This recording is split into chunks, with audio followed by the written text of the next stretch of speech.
नमस्कार मित्रों। Communication today और भारतीय विद्यापीठ के संयुक्त तत्वावधान में संचालित की जा रही इस वेबिनार श्रृंखला के 226वें एपिसोड में आप सभी का हार्दिक स्वागत, अभिनंदन। जैसे कि हमारी परंपरा, कार्यक्रम को शुरू करने के पहले हम सरस्वती वंदना की प्रस्तुति के साथ अपना ये विचार विनिमय का सिलसिला शुरू करते हैं। मैं अनुरोध करूंगा भारतीय विद्यापीठ के school of journalism mass communication में असिस्टेंट प्रोफेसर प्रियंका सिंह से कि वे सरस्वती वंदना की प्रस्तुति करें। प्रियंका जी शिक्षण के क्षेत्र में आने से पहले रेडियो इंडस्ट्री के साथ जुड़ी हुई थी। आरजे प्रियंका के रूप में अपने शोज करती रही और माखनलाल चतुर्वेदी राष्ट्रीय पत्रकारिता संचार विश्वविद्यालय के नोएडा परिसर से आपने मास्टर्स की उपाधि प्राप्त की और अभी रेडियो पॉडकास्टिंग पर आप पीएचडी के लिए पंजीकृत हैं। मैं आपसे अनुरोध करूंगा कि सरस्वती वंदना की प्रस्तुति के साथ आज के इस कार्यक्रम को शुरू करें। Sir, so before we begin, let's remember Ma Saraswati through this Vandana. इतनी शक्ति दे न दाता, मन का विश्वास कमजोर हो, हम चले कि रास्ते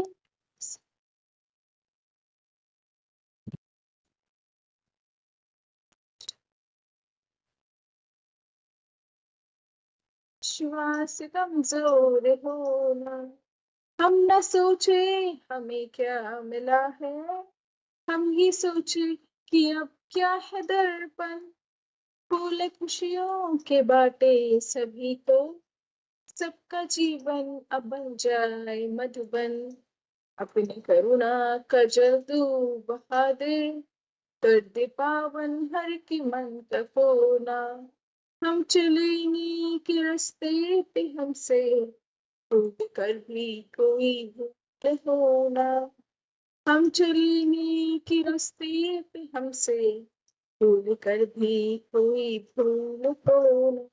So it's my privilege to welcome you all in our 226th session of media webinar, which is on the topic एक FM podcast और YouTube के दौर में आकाशवाणी की प्रसंगता. So with pride we announce that the communication today, which is in 30-year-old bilingual media quarterly general, as considered as the lighthouse of media professional, and Bharati Vidyapeeth Institute of Computer Application and Management, which is in 60-year-old institutions, have hands together to organize this media lecture series in online mode. So आज का जो हमारा विषय है FM podcast और YouTube जैसे YouTube के दौर में आकाशवाणी की प्रसंगता, अगर हम इसकी बात करें तो एफएम खुद में एक फ्रीक्वेंसी मॉड्यूलेशन चैनल है जिसका एस्टैब्लिशमेंट बहुत सालों से होता आ रहा है। ठीक है, पॉडकास्ट और यूट्यूब, ये पॉडकास्ट एक ऐसा पोर्टल है जहाँ पर हम डाउनलोड करके चीजें समझ सकते हैं, और यूट्यूब को हम, अगर हमारे पास इंटरनेट की फैसिलिटी है तब ऑनलाइन पोर्टल जाकर ऑनलाइन जाकर तब हमें सुन सकते हैं।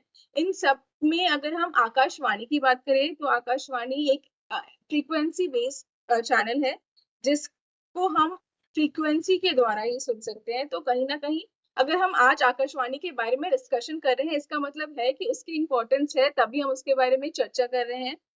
इसी से रिलेटेड जितने भी हमारे जो आकाशवाणी की बात करें तो उसे हम माना जाता है कि वो एंटरटेनमेंट और इंफॉर्मेशन का पोर्टल है। ठीक है, अगर हम टू इन्फॉर्म की बात करें, टू एंटरटेन की बात करें, तो इन दोनों के ऊपर आकाशवाणी बेस्ड ऑन है और ये हमें जितनी भी लेटेस्ट और इंफॉर्मेटिव इंफॉर्मेशन है वो देता है। तो आकाशवाणी ने दशकों तक देश को जोड़ा है खबरों, संगीत और नाटक और जन जागरूकता के माध्यम से, कहीं ना कहीं हमें अवेयर किया है, हमें इन्फॉर्म किया है। लेकिन डिजिटल दौर में इसकी भूमिका, चुनौतियां और संभावनाएं क्या हो सकती हैं, इसी पे आज हम चर्चा करेंगे। इस विषय के मार्गदर्शक के लिए हमारे साथ उपस्थित है हमारे आज के eminent speaker doctor Bala Lakhendra sir, associate professor at department of journalism and mass communication from Banaras Hindu university Varanasi. Sir आज के वेलकम के लिए थैंक यू सो मच। और सर कि जो भी एक्सपीरियंस है सर आज हमारे साथ शेयर करने वाले हैं।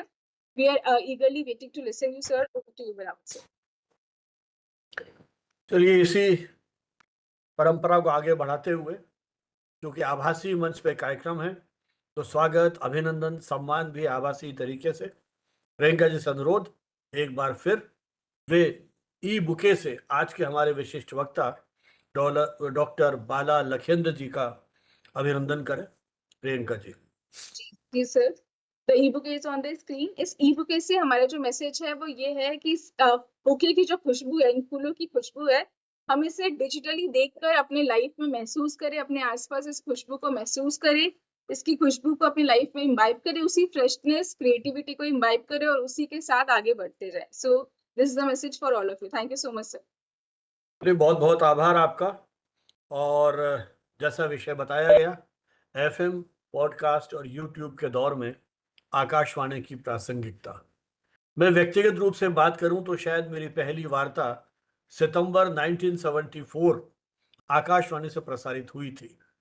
वो दौर था जब आकाशवाणी से जुड़ना ही अपने आप में गर्व, एक एक ऐसी अनुभूति हमको होती थी। कैटरिंग की बात तो छोड़िए, जब कभी वो फरमाइशी गीत आते थे, उसमें भी यदि हमारा नाम ले लिया जाता था, चाहे वो युववाणी है या दूसरे कार्यक्रम हैं, उसमें जब फ़िल्मी गीतों की फ़रमाइश होती थी, तो हमें लगता था हम मिनी सेलिब्रिटी हैं शहर में।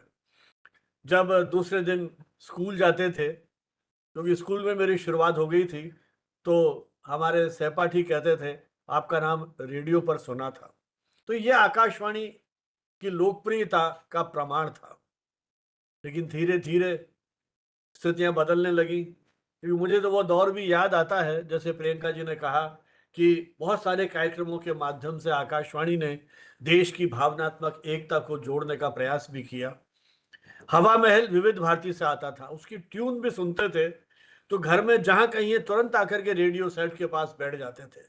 घर से बाहर होते थे, तो जैसे ही 9:15 बजने वाली होती थी, तुरंत अपनी साइकिलें या जैसा भी व्हीकल उपलब्ध होता था, हम घर की ओर दौड़ते थे। शनिवार की शाम और रविवार की दोपहर फ़िल्मी, मतलब जो कार्यक्रम आते थे किसा इनके हमारे सैनिकों के लिए, जो एक फ़िल्मी कलाकार होते थे, वो कार्यक्रम प्रस्तुत करते थे, जिसमें वो अपने जीवन के बारे में और देश के बारे में राष्ट्रभक्ति के गीत जो हैं, वो सुनाया करते थे। और आज भी कभी-कभी जब वो सखी सहेली सुनने का मौका लगता है, तो मुझे लगता है हज़ारों किलोमीटर दूर वो जो एक एंकर बैठे हुए हैं, कितने प्यार से बात करते हैं, कितनी खूबसूरती के साथ, किस अंदाज से बात करते हैं, और हजारों मील दूर बैठे हुए दर्शकों को अपने साथ जोड़ देते हैं। लगता है कि हमारे से व्यक्तिगत रूप से बात कर रहे हैं। ये जो ताकत है, मुझे लगता है आकाशवाणी की है, जो मुझे गर्व है कि हमारी पीढ़ी ने महसूस की थी। डिजिटल क्रांति ने संचार माध्यमों की दुनिया को पूरी तरह बदल दिया। हर एक माध्यम का अपना एक दौर है और नई तकनीक से उस पर प्रभाव भी पड़ता है। आज श्रोताओं के पास एफएम रेडियो है, पॉडकास्ट की सुविधा है, यूट्यूब है, ओटीटी ऑडियो प्लेटफॉर्म है, सोशल मीडिया के अनेक विकल्प उपलब्ध हैं। सूचना और मनोरंजन का उपभोग अब केवल पारंपरिक रेडियो तक सीमित नहीं रहा। ऐसे समय में यह प्रश्न स्वाभाविक है कि क्या आकाशवाणी आज भी प्रासंगिक है? यदि हाँ, तो उसकी भूमिका क्या हो सकती है? आप में से बहुत सारे मित्रों को, जिनका थोड़ा बहुत भी झुकाव या रुझान आकाशवाणी दूरदर्शन की तरफ है, तो आपको अब मालूम होगा कि आज एक ऐप आ गया है, न्यूज़ ऑन एआईआर इस तरह से करके ऐप है, बालाजी ज़्यादा बताएँगे। उस ऐप पर आप अपने घर बैठे हुए हमारे देश के किसी भी आकाशवाणी केंद्र को या दूरदर्शन केंद्र को ट्यून कर सकते हैं। आज से कुछ वर्ष पहले यदि मैं आकाशवाणी जयपुर में मेरी वार्ता है, तो जयपुर के बाहर किसी के लिए संभव नहीं था कि वो सुन पाएँ, उसकी अपनी एक लिमिटेशन थी। लेकिन अब वो सारी भौगोलिक दुनिया खत्म हो गई है और हम आकाशवाणी के किसी भी केंद्र पर हैं या किसी केंद्र को सुनना चाहते हैं, तो हम उसको सुन सकते हैं। ये तकनीक ने एक तरह से सुविधा हमको दी है। मुझे लगता है आकाशवाणी केवल एक प्रसारण संस्था नहीं है, बल्कि भारत की सामाजिक, सांस्कृतिक और लोकतांत्रिक चेतना का महत्वपूर्ण माध्यम भी रही है। स्वतंत्रता के बाद देश के दूर दराज के क्षेत्रों तक सूचना पहुंचाने, राष्ट्रीय एकता को मजबूत करने और भारतीय भाषाओं और लोक संस्कृति के संरक्षण और शिक्षा के प्रसार में इसकी ऐतिहासिक भूमिका है। क्या किसी कमर्शियल रेडियो या टेलीविजन चैनल को आपने देखा है कि वहां महिलाओं के लिए कार्यक्रम हो, किसान भाइयों के लिए कार्यक्रम हो, युवाओं के लिए कार्यक्रम हो, समाज के हर वर्ग के, इवन वर्किंग वुमेन के लिए भी कार्यक्रम है। मैंने आपसे बताया फौजी भाइयों के लिए कार्यक्रम है। समाज के हर वर्ग को एम्पावर करने के लिए जिस तरह से आकाशवाणी ने अपने कार्यक्रमों को तैयार किया। मुझे याद है जब हम स्कूल से आते थे, 2:20 पर विद्यालय प्रसारण आया करता था। 2 से 2:10 तक समाचार हिंदी के और 2:10 से 2:20 तक अंग्रेजी के समाचार। फिर विद्यालय प्रसारण एक गुरुजी बैठे हैं और 2 विद्यार्थी हैं, फिजिक्स के लेसन पढ़ा रहे हैं, केमिस्ट्री के पढ़ा रहे हैं, अंग्रेजी के पढ़ा रहे हैं। ये 70s की बात कर रहा हूं आपसे, किस तरह से आकाशवाणी ने शिक्षा के क्षेत्र में योगदान दिया। हालांकि पिछले 2 दशकों में मीडिया उपभोग की आदतों में व्यापक परिवर्तन आया है, ये हम सब जानते हैं, देख रहे हैं, महसूस कर रहे हैं। एफएम रेडियो ने स्थानीय मनोरंजन, फ्रीक्वेंसी मॉड्यूलेशन जो बात की, कितनी खूबसूरत आवाज जिसमें वो तकनीकी व्यवधान जो आते थे ना, हम वो सुइयां घुमाते रहते थे रेडियो की, वो सारी चुनौतियां खत्म हो गई। और एफएम इतना मधुर संगीत यदि आप सुनना चाहते हैं तो उसकी भी अपनी एक रेंज है, उसकी भी अपनी लिमिटेशन है। और जो एएम एफएम और शॉर्टवेव है, उनकी अपनी सीमाएं, एडवांटेज डिसएडवांटेज है। तो जिस तरह से ये एफएम का दौर शुरू हुआ, उसने मनोरंजन को एक तरह से नई परिभाषा दी। तो इस कारण एक तरह से जो हमारा युवा वर्ग था वो इसकी ओर आकर्षित हुआ, क्योंकि मैं तो आकाशवाणी जब जब तक हमने पढ़ाया विश्वविद्यालयों में, जब भी भाषा की शुद्धता की बात होती थी तो आकाशवाणी को हम उद्धृत करते थे। हमें सौभाग्य है देवकीनंदन पांडे, अशोक वाजपेयी, मेलवडी मेलो, लोधी करत्नम जैसे हिंदी अंग्रेजी के समाचार वाचकों को सुनने का, जिनकी भाषा हमारे लिए, जिनका उच्चारण हमारे लिए आदर्श हुआ करता था। भाषा का जितना एक परिनिष्ठित रूप हम इनमें देखते थे, एफएम जिस तरह से भाषा को विकृत किया गया है, जो जिस तरह की शब्दावली आकाशवाणी पर वर्जित है, प्रतिबंधित है, एफएम में उन सबको प्रयोग में लाया जा रहा है। बहुत बहसें हुई हैं, बहुत कुछ हुआ है। बालाजी अपनी बात करेंगे क्योंकि वो तो खुद आकाशवाणी से जुड़े रहे। विस्तृत परिचय मैं दूंगा अभी थोड़ी देर में आपको, तो वो क्या सोचते हैं। लेकिन इस बदलाव को मैंने महसूस किया है क्योंकि मेरे बहुत सारे स्टूडेंट्स आरजेइंग में काम करते रहे और उनसे मेरा अक्सर इसी बात को लेकर के विवाद होता था, फिर बात वहीं ठहरती थी। पीढ़ी का जो गैप है, जनरेशन गैप, जिसकी बात हमारे टाइम पे भी होती थी, आज भी होती है। हमने भी खूब डिबेट्स बोल रही जनरेशन गैप को लेकर के, आज फिर वही पीढ़ियां आ गई है। जनरेशन नाम बदल गए, जनरेशन जेड, जनरेशन अल्फा और पता नहीं क्या क्या हम कह रहे हैं। तो इसके बाद जब पॉडकास्ट एक विषय केंद्रित जो इस तरह के प्रसारण शुरू हुए या सुविधा आपको मिली ऑन डिमांड, ये विकल्प आपको मिलता है।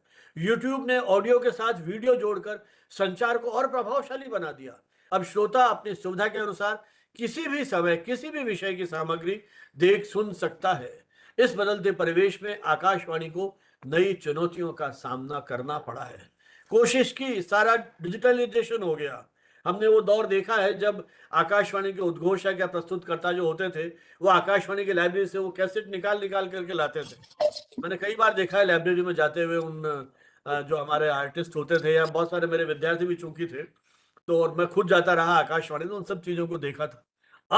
अब तो केवल आप एक क्लिक दीजिए कंप्यूटर पर और वो 50 गाने हाजिर हैं। दिल टाइप कीजिए, 50 गाने आपको मिल जाएंगे उससे संबंधित। तो ये तकनीक का प्रभाव है। फिर भी आकाशवाणी की सबसे बड़ी ताकत उसकी विश्वसनीयता है। आज जब सोशल मीडिया पर फेक न्यूज, भ्रामक सूचनाएं, अपुष्ट सामग्री तेजी से फैलती हैं, तब आकाशवाणी तथ्यपरक, संतुलित, प्रामाणिक जानकारी का स्रोत बनी हुई है। आपदा, प्राकृतिक संकट, चुनाव, सरकारी नीतियों और जन कल्याणकारी योजनाओं की विश्वसनीय जानकारी पहुंचाने में आकाशवाणी की भूमिका मेरी दृष्टि में असंदिग्ध है। आकाशवाणी का एक बड़ा योगदान भारतीय भाषाओं, बोलियों और लोक संस्कृति के संरक्षण में रहा है। देश के अनेक क्षेत्रीय स्थानीय केंद्र लोक संगीत, लोक नाट्य, साहित्य, कृषि, स्वास्थ्य, शिक्षा, जन जागरूकता से जुड़े कार्यक्रम प्रसारित करते हैं। इनका जो आर्काइव है, अभिलेखागार है, अद्भुत है। कितने साहित्यकारों की, कवियों की, वैज्ञानिकों की वो जो आवाज है वो आपको यहाँ पर मिल जाएगी। ये कार्य निजी और व्यावसायिक मीडिया अक्सर नहीं कर पाते क्योंकि उनका उद्देश्य बाजार और विज्ञापन है।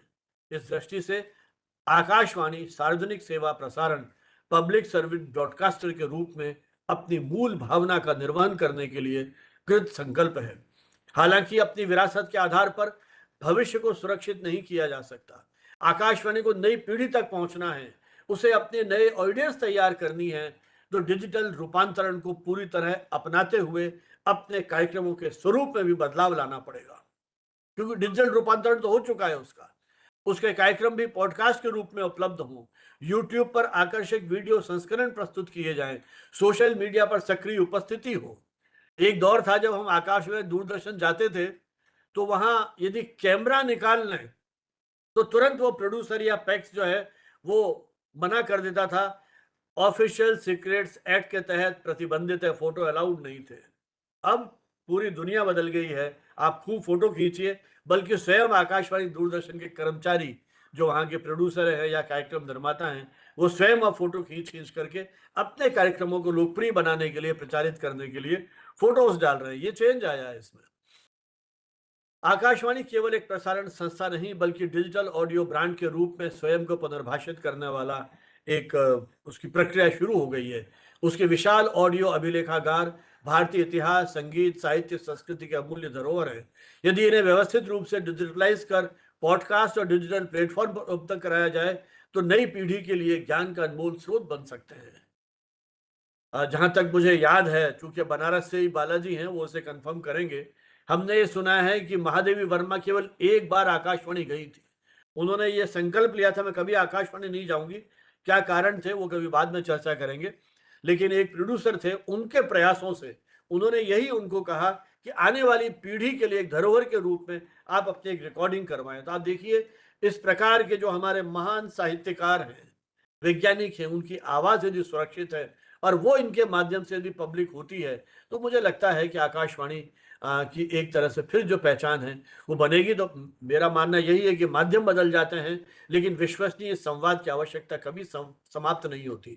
यदि आकाशवाणी समय के अनुरूप स्वयं को बदलने का साहस दिखाए तो आने वाले वर्षों में भी भारतीय जनजीवन की सशक्त और प्रासंगिक आवाज बनी रहेगी। क्योंकि धीरे धीरे वहाँ जो रिसर्च के सेक्शंस थे वो सारे खत्म होते चले जा रहे हैं।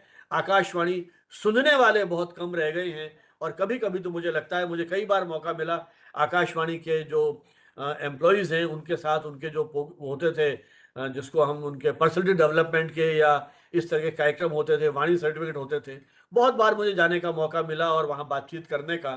तो मैंने तो कई बार ये कहा कि मुझे लगता है कि अब आकाशवाणी के जो लोग थे वो शायद किसी एक हताशा के शिकार हैं, क्योंकि उस तरह की ऑडियंस नहीं मिल रही है। तो बहुत सारे कारण उसके हो सकते हैं, सिलेक्शन नहीं होना, प्रमोशन नहीं होना, बहुत सारी चुनौतियां हैं।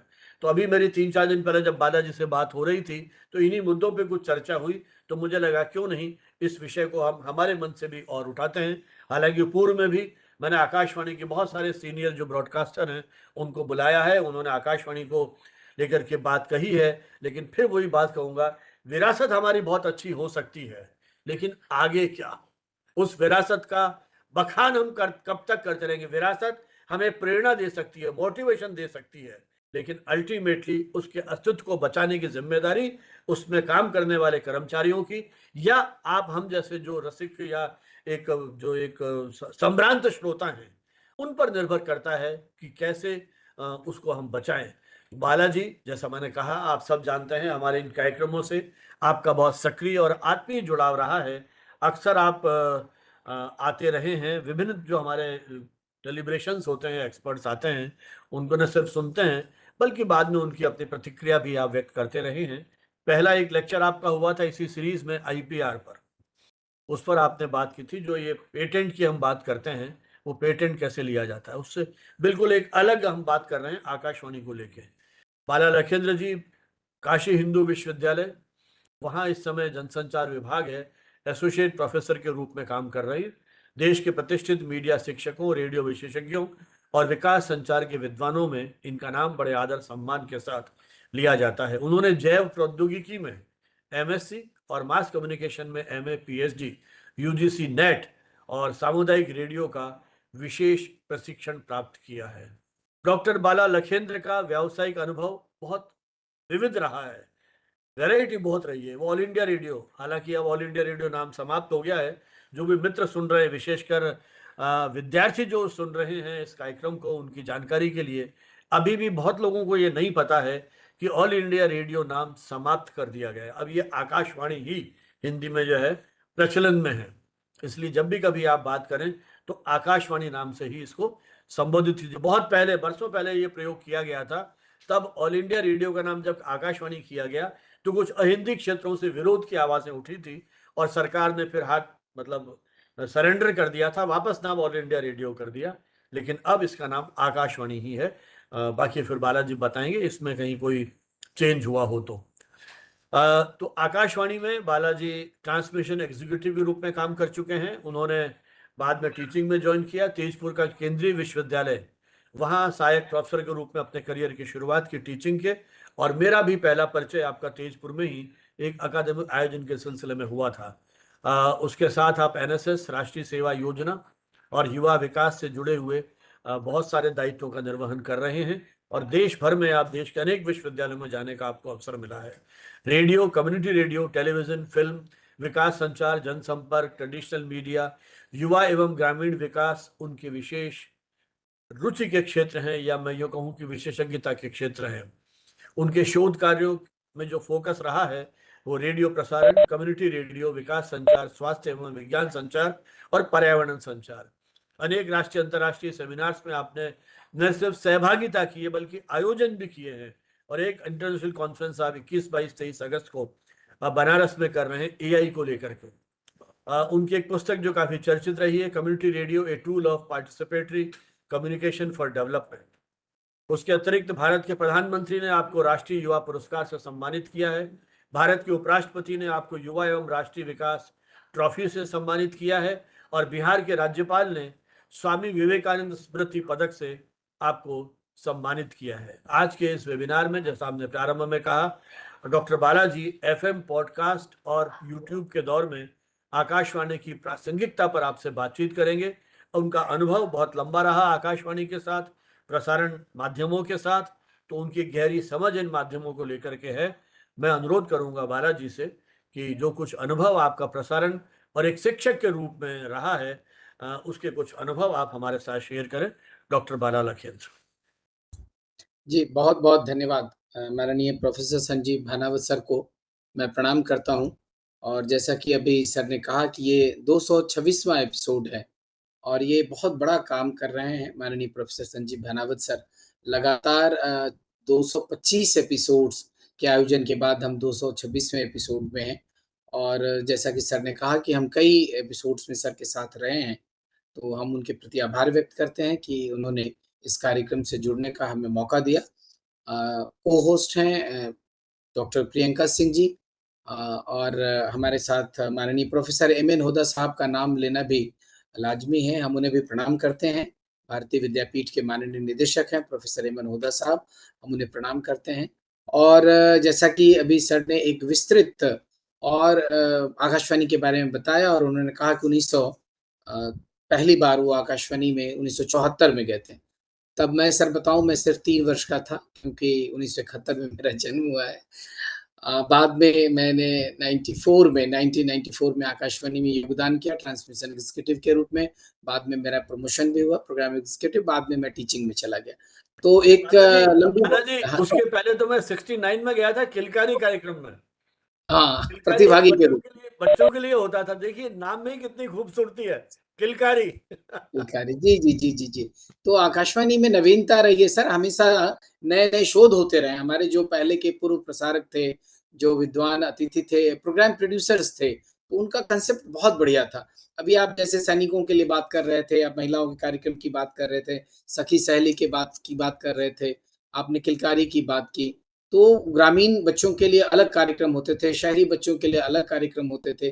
बुजुर्गों के लिए सर आकाशवाणी के बहुत सारे केंद्रों पर बट वृक्ष नाम से कार्यक्रम आरंभ हुए। आकाशवाणी में युवावाणी के प्रोग्राम्स किए से मैंने भी 2-3 आकाशवाणी में। जी, जी, युववाणी कार्यक्रम शुरू हुआ बस जब एक हमारे बार ही देश चांस में। लेते थे तो मैंने 4-5 शोज किए हैं वहाँ पे। जी, जी, जी। तो उस समय जब संजय गांधी हमारे देश के युवा नेता थे, तो उनके प्रयास से ये युवानी कार्यक्रम शुरू हुआ था। तो हम अनुरोध करेंगे माननीय प्रोफेसर संजीव बानावत सर से कि अगर सर आपकी अनुमति हो तो थोड़ा ऐतिहासिकता पर हम बात कर लें। आकाशवाणी की शुरुआत कैसे हुई, क्यों हुई? क्योंकि हम कहते हैं कि necessity is the mother of all inventions. हमारे जो भी इन्वेंशंस हुए हैं, अभी आपने एफएम की बात की, पॉडकास्ट की बात की, अभी आपने ऐप की भी बात की जो न्यूज़ ऑन एआर एआईआर है। और ये सबसे विशिष्ट बात ये है कि देश के किसी भी हिस्से में हो आप वहाँ अपनी आवाज़ सुन सकते हैं, अपनी बात सुन सकते हैं, अपनी भाषा में कार्यक्रम सुन सकते हैं। और बहुत पहले एक हमारा कार्यक्रम जो इंट्रोड्यूस हुआ वो डीटीएच, जिसको हमने डायरेक्ट टू होम कहा। और उसपे हमने एक कार्यक्रम किया था डायरेक्ट टू होम और डायरेक्ट टू हार्ट। तो ये एक कार्यक्रम हम लोगों ने संचालित किया था। आपको याद होगा जो यहाँ पर विद्यार्थी हैं, प्रसारण से जुड़े हुए विद्यार्थी या पत्रकारिता से साइट के बारे में उनको मालूम होगा सैटेलाइट इंस्ट्रक्शन टेलीविज़न एक्सपेरिमेंट जो हुआ, तो ये सारी गतिविधियाँ होती रही है। तो with the permission of chair माननीय प्रोफ़ेसर संजीव भानावत सर, थोड़ा-सा हम इतिहास की बात करें और हम इसलिए कर रहे हैं कि आप सब ये जानिए कि आकाशवाणी जो जिसकी अभी चर्चा अभी सर ने की, जो अब ऑल इंडिया रेडियो से आकाशवाणी हो गया, तो वो यहाँ तक हम कैसे पहुँचे हैं। बहुत ही संक्षेप में बहुत ज़्यादा समय नहीं लूँगा, लेकिन हम चाहते हैं और मुझे लगता है कि हम थोड़े उसके तकनीकी पक्षों के बारे में, विकास के बारे में और उन वैज्ञानिकों को भी याद करें, जिनके कारण आकाशवाणी का प्रसारण संभव हो पाया और आज हम अब अभी आप देखिए कि माननीय प्रोफ़ेसर संजीव भानावत सर मुंबई में बैठे हैं, प्रियंका जी दिल्ली में हैं और मैं यहाँ वाराणसी में हूँ और बहुत सारे हमारे विद्यार्थी, श्रोता और दर्शक जुड़े हैं, जो अलग-अलग क्षेत्रों से हैं। तो ये तभी संभव हो पाया जब हमारी जिज्ञासा हुई और ये जिज्ञासा जिसको जैसा कि हमने कहा necessity is the mother of all inventions. तो उस कारण से ही आकाशवाणी की शुरुआत हुई, फिर दूरदर्शन और आज हम नए-नए प्लेटफ़ॉर्म्स की शुरुआत कर रहे हैं, ओटीटी प्लेटफ़ॉर्म पे सारी बातें हो रही है। तो with the permission of the chair I am going to start little history. मैं चाहता हूँ कि आप सब एक बार हिस्ट्री ज़रूर देख लें। तो अगर आप शेयर करने की अनुमति दें तो हम पीपीटी चला दें सर। आ सकते हैं सर, आपको प्रेजेंट बना के। जी, जी, जी, जी, जी।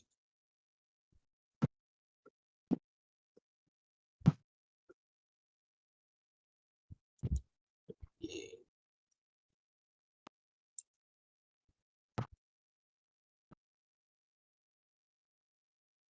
सर आप शेयर विद पीपीटी करके स्लाइड शो कर सकते हैं, कंप्लीट स्क्रीन मत कीजिए।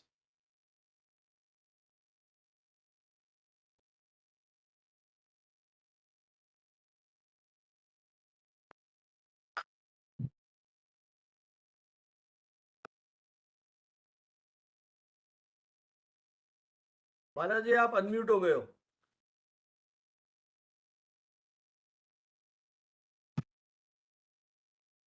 सर आप अनम्यूट कर लीजिए खुद को। क्या आप हम वो स्क्रीन देख पा रहे हैं? हाँ हाँ बिल्कुल देख पा रहे हैं। सर तो आप सभी का बहुत-बहुत आगे वो धन्यवाद जैसा कि अब हाँ, गड़बड़ हो सर गई है, और कुछ आ गया, हमारे चेहरे आ रहे हैं। हाँ अब ठीक है। ठीक है सर। अब आ गया ना? हाँ हाँ ठीक है। जी, जी, जी। जैसा कि सर ने विषय दिया था, आज चर्चा हो रही थी, जैसा सर ने कहा भी कि 2-3 दिन पहले चर्चा हो रही थी हमारी। फिर हम लोगों ने कहा कि आकाशवाणी आज जिस दौर से गुज़र रहा है, तो हम थोड़ी-सी बातचीत उसके बारे में ज़रूर करें। तो सर ने एक विषय दिया एफ़एम, पॉडकास्ट, यूट्यूब के दौर में आकाशवाणी। तो मित्रों हम सब जब बात करते हैं संचार की, तो हम सभी जानते हैं कि प्राकृतिक हाशकाल जब हम जिसको स्टोन एज कहते हैं, हम गुफ़ाओं में रहते थे और अभिव्यक्ति के लिए हमने बहुत सारे काम किए। हमने संकेतों को चुना, ध्वनियों को चुना और जब आप अखबार पढ़ते होंगे या फिर आप जब विषय की किताब पढ़ते होंगे तो उसमें एक लंबा इतिहास है, हम उसपे चर्चा नहीं करेंगे क्योंकि समय कम है, हम क्विकली आगे बढ़ेंगे। तो ये स्टोन एज में हम जब गुफ़ाओं में रहते थे, तब भी हम संचार के लिए, संप्रेषण के लिए, अपनी अभिव्यक्ति के लिए हमने कई माध्यमों को चुना और फिर हम जानते हैं कि आग की खोज हुई, फिर चाक की खोज हुई, फिर हमने व्हील खोजा और फिर हम आगे बढ़ते गए। वैदिक काल की अगर हम बात करें तो वैदिक काल में जो श्रुति परंपरा थी, वहाँ पर जो ऋषियों के उपदेश होते थे और बाद में उसको लिखा भी गया है, जो ऋषियों मुनियों की कहानियाँ हैं, आप वो भी कहानी जानते होंगे जब गणेश की बात आती है कि गणेश एक ऋषि गए शिव जी के पास और उन्होंने कहा कि मेरे मन में बहुत सारे मंत्र आ रहे हैं, मैं कुछ लिखना चाहता हूँ। तो उन्होंने गणेश को कहा कि आप जाइए और उसको लिखिए। वो एक लंबी कहानी है, वो उससे भी हम आगे बढ़ते हैं। फिर कहते हैं कि वहीं से वेद की ऋचाओं की रचना हुई। हम उन सबों को छोड़ते हुए आगे बढ़े। अगर मौर्य काल में देखें, तो हम जानते हैं कि सम्राट अशोक के समय शिलालेख हैं और उन शिलालेखों से सम्राट अशोक ने अपनी बातों का प्रचार-प्रसार किया और कहते हैं कि जो बुद्ध धर्म का संदेश भी उन्होंने दिया। जीवन की जो शैली है, वहाँ से शुरू हुई। एशियाई देशों में यदि हम बात करें प्रिंटिंग की, वो ये किताब में जहाँ से मैंने ये स्रोत लिए हैं, वो सब किताब से स्रोत लिए गए हैं। रेफरेंसेस लिए गए हैं, मैं बाद में आपको बता दूँगा कि रेफरेंस कहाँ से लिया गया है। तो उसमें चीन में कहा जाता है कि 220 ईस्वी से पहले कपड़े और कागज़ पर वुड ब्लॉक से प्रिंटिंग की शुरुआत हुई। लेकिन मेरा ये मानना है, चूँकि आप जानते हैं कि भारत श्रुति परंपरा वाला देश रहा है, हम लिखने में विश्वास नहीं करते थे और हम लिखे भी नहीं। तो लेकिन भारत मुझे ऐसा लगता है, इसको माननीय प्रोफ़ेसर संजीव भानावत सर जो इसके आचार्य हैं ज़रूर इसको ये क्लैरिफ़ाई कर देंगे। मुझे लगता है कि भारत उनसे भी आगे था, क्योंकि भारत देश में ये काम बहुत पहले से था। मिथिला पेंटिंग उसका प्रमाण है और भारत देश में जो और दूसरे वर्ली पेंटिंग है और अलग-अलग क्षेत्रों में की जो पेंटिंग्स है, ये इस बात के प्रमाण है कि उनसे पहले हमने लिखना शुरू कर दिया था। लेकिन अब चूँकि हमारा इतिहास लिखित नहीं है, तो जो हमारे डॉक्यूमेंट्स मिलते हैं, उसमें यही आता है कि चीन में लगभग 220 ईस्वी से पहले वहाँ पर उन्होंने ये वुड ब्लॉक पेंटिंग की शुरुआत कर दी थी। चीन में वी-सेंग का नाम आता है, उन्होंने मिट्टी के बर्तनों से दुनिया को पहला मूवेबल टाइप सिस्टम दिया। लेकिन हम इससे भी तफ़रक़ा मतलब हम इसमें ये नहीं करते हैं, हम इसको मानते नहीं, क्योंकि भारत इससे आगे रहा है। हमारे पास लिखित प्रमाण नहीं है और जैसे सर कह रहे थे कि आईपीआर की बात, इंटेलेक्चुअल प्रॉपर्टी राइट की बात पहले हम सर्वजन हिताय सर्वजन सुखाय की बात करते थे, सर्वे भवन्तु सुखिनः की बात करते थे, तो कभी हमने इसके पेटेंट की बात नहीं की। हमने कहा कि जो कुछ हमारा ज्ञान है, वो दुनिया के लिए है, तो शायद हमने उसको संरक्षित नहीं किया और इसीलिए शायद ये बातें आती हैं। ये पुस्तकों में ये है कि डायमंड सूत्र नामक बौद्ध जो ग्रंथ है, वो चीन में 868 868 में प्रकाशित हुई। यूरोपियन हम सभी जानते हैं कि जोहान्स गुटेनबर्ग में प्रिंटिंग की शुरुआत हुई। भारत में पहला प्रिंटिंग का आगमन पुर्तगाली 1556 में हुआ। पहली किताब 1557 में छपी और वो डॉक्ट्राइन पुस्तक के नाम से है। फिर ईस्ट इंडिया कंपनी की एंट्री होती है और 1684 में हम उसको देखते हैं कि हमारे यहाँ विस्तृत प्रकाशन होने लगा। हम ये सारी बातें इसलिए कर रहे हैं, बस क्विकली हम तब तक प्रिंटिंग तक हम बात कर रहे हैं, फिर तुरंत हम टेलीफ़ोन की बात करेंगे, टेलीप्रिंटर की बात करेंगे, हम टेलीग्राम की बात करेंगे। तो ये एक शुरुआती बातें हैं। जेम्स अगस्त हिस्ट्री का नाम बहुत श्रद्धापूर्वक लेते हैं भारत पत्रकारिता को लेकर। अभी-अभी हम लोगों ने 200 वर्ष पूरे किए हिंदी पत्रकारिता के और उदंड वार्ता हमारे देश का सबसे पहला अखबार रहा है। जब हम पत्र-पत्रिकाओं की बात कर रहे थे, खासतौर अखबार की बात कर रहे थे, तब जो संचार के दूसरे टूल आए वो था डाक। डाक से हम संचार करने लगे, चिट्ठियाँ लिखने लगे और चिट्ठियाँ एक गंतव्य से दूसरे गंतव्य पर पहुँचने लगी। 1837 में एक कानून बना और उसके बाद ये बहुत सारी बातें हैं। और 9 अक्टूबर 1874 को स्विट्ज़रलैंड में का जो एक वर्न प्लेस है, वहाँ पर यूनिवर्सल पोस्टल यूनियन की स्थापना हुई और यही कारण है कि 9 अक्टूबर को विश्व डाक दिवस मनाया जाता है। जब हम पोस्ट लिख रहे थे, जब हम पत्र लिख रहे थे, तब हमारे मन में आया कि क्या हम इसको और गति प्रदान करें, तो अब हमने टेलीग्राफ की स्थापना, टेलीग्राफ की खोज की। इसमें मोर्स कोड, आप सभी विद्यार्थी अगर पत्रकारिता के हैं जुड़े हुए, तो आप मोर्स कोड के बारे में जानते होंगे। वह मोर्स कोड एक शैली है जिसमें डॉट उसमें कोडिंग है कि अगर डॉट डॉट है तो वो क्या होगा, अगर डॉट डॉट डैश है तब वो क्या होगा, इसको मोर्स कोड कहते हैं। उसके बाद टेलीग्राफ, जिसमें अब तो बंद हो गया है, हमारे देश में भी वो टेलीग्राम भेजा जाता था जो अब बंद है। उसके बाद टेलीफ़ोन की स्थापना हुई, लेकिन टेलीफ़ोन के साथ प्रॉब्लम क्या था कि टेलीफ़ोन वायर कम्युनिकेशन था, वो कनेक्टेड था और उस समय हमारी आवश्यकता हो रही थी वायरलेस कम्युनिकेशन की। एक बहुत बड़े मैथमेटिशियन थे, उनके दिमाग में आया था कि क्या वायरलेस कम्युनिकेशन संभव है? बाद में उन्होंने इसकी खोज की और आज हम यहाँ तक पहुँच पाए हैं। ये मैं बहुत ही संक्षेप में आपको बता रहा हूँ, विस्तृत कभी किसी और दिन चर्चा होगी, तो रेडियो के इतिहास पर कि कैसे प्रसारण शुरू हुआ, हम इससे बात करेंगे। कुछ वैज्ञानिकों का नाम ज़रूर लेना चाहिए, जैसे जेम्स क्लर्क मैक्सवेल हैं, जिन्होंने विद्युतीय चुम्बकीय तरंगों का सिद्धांत प्रतिपादित किया। हेनरिच हर्ट हैं, जिन्होंने विद्युत चुम्बकीय तरंगों का प्रयोगात्मक प्रमाण प्रस्तुत किए।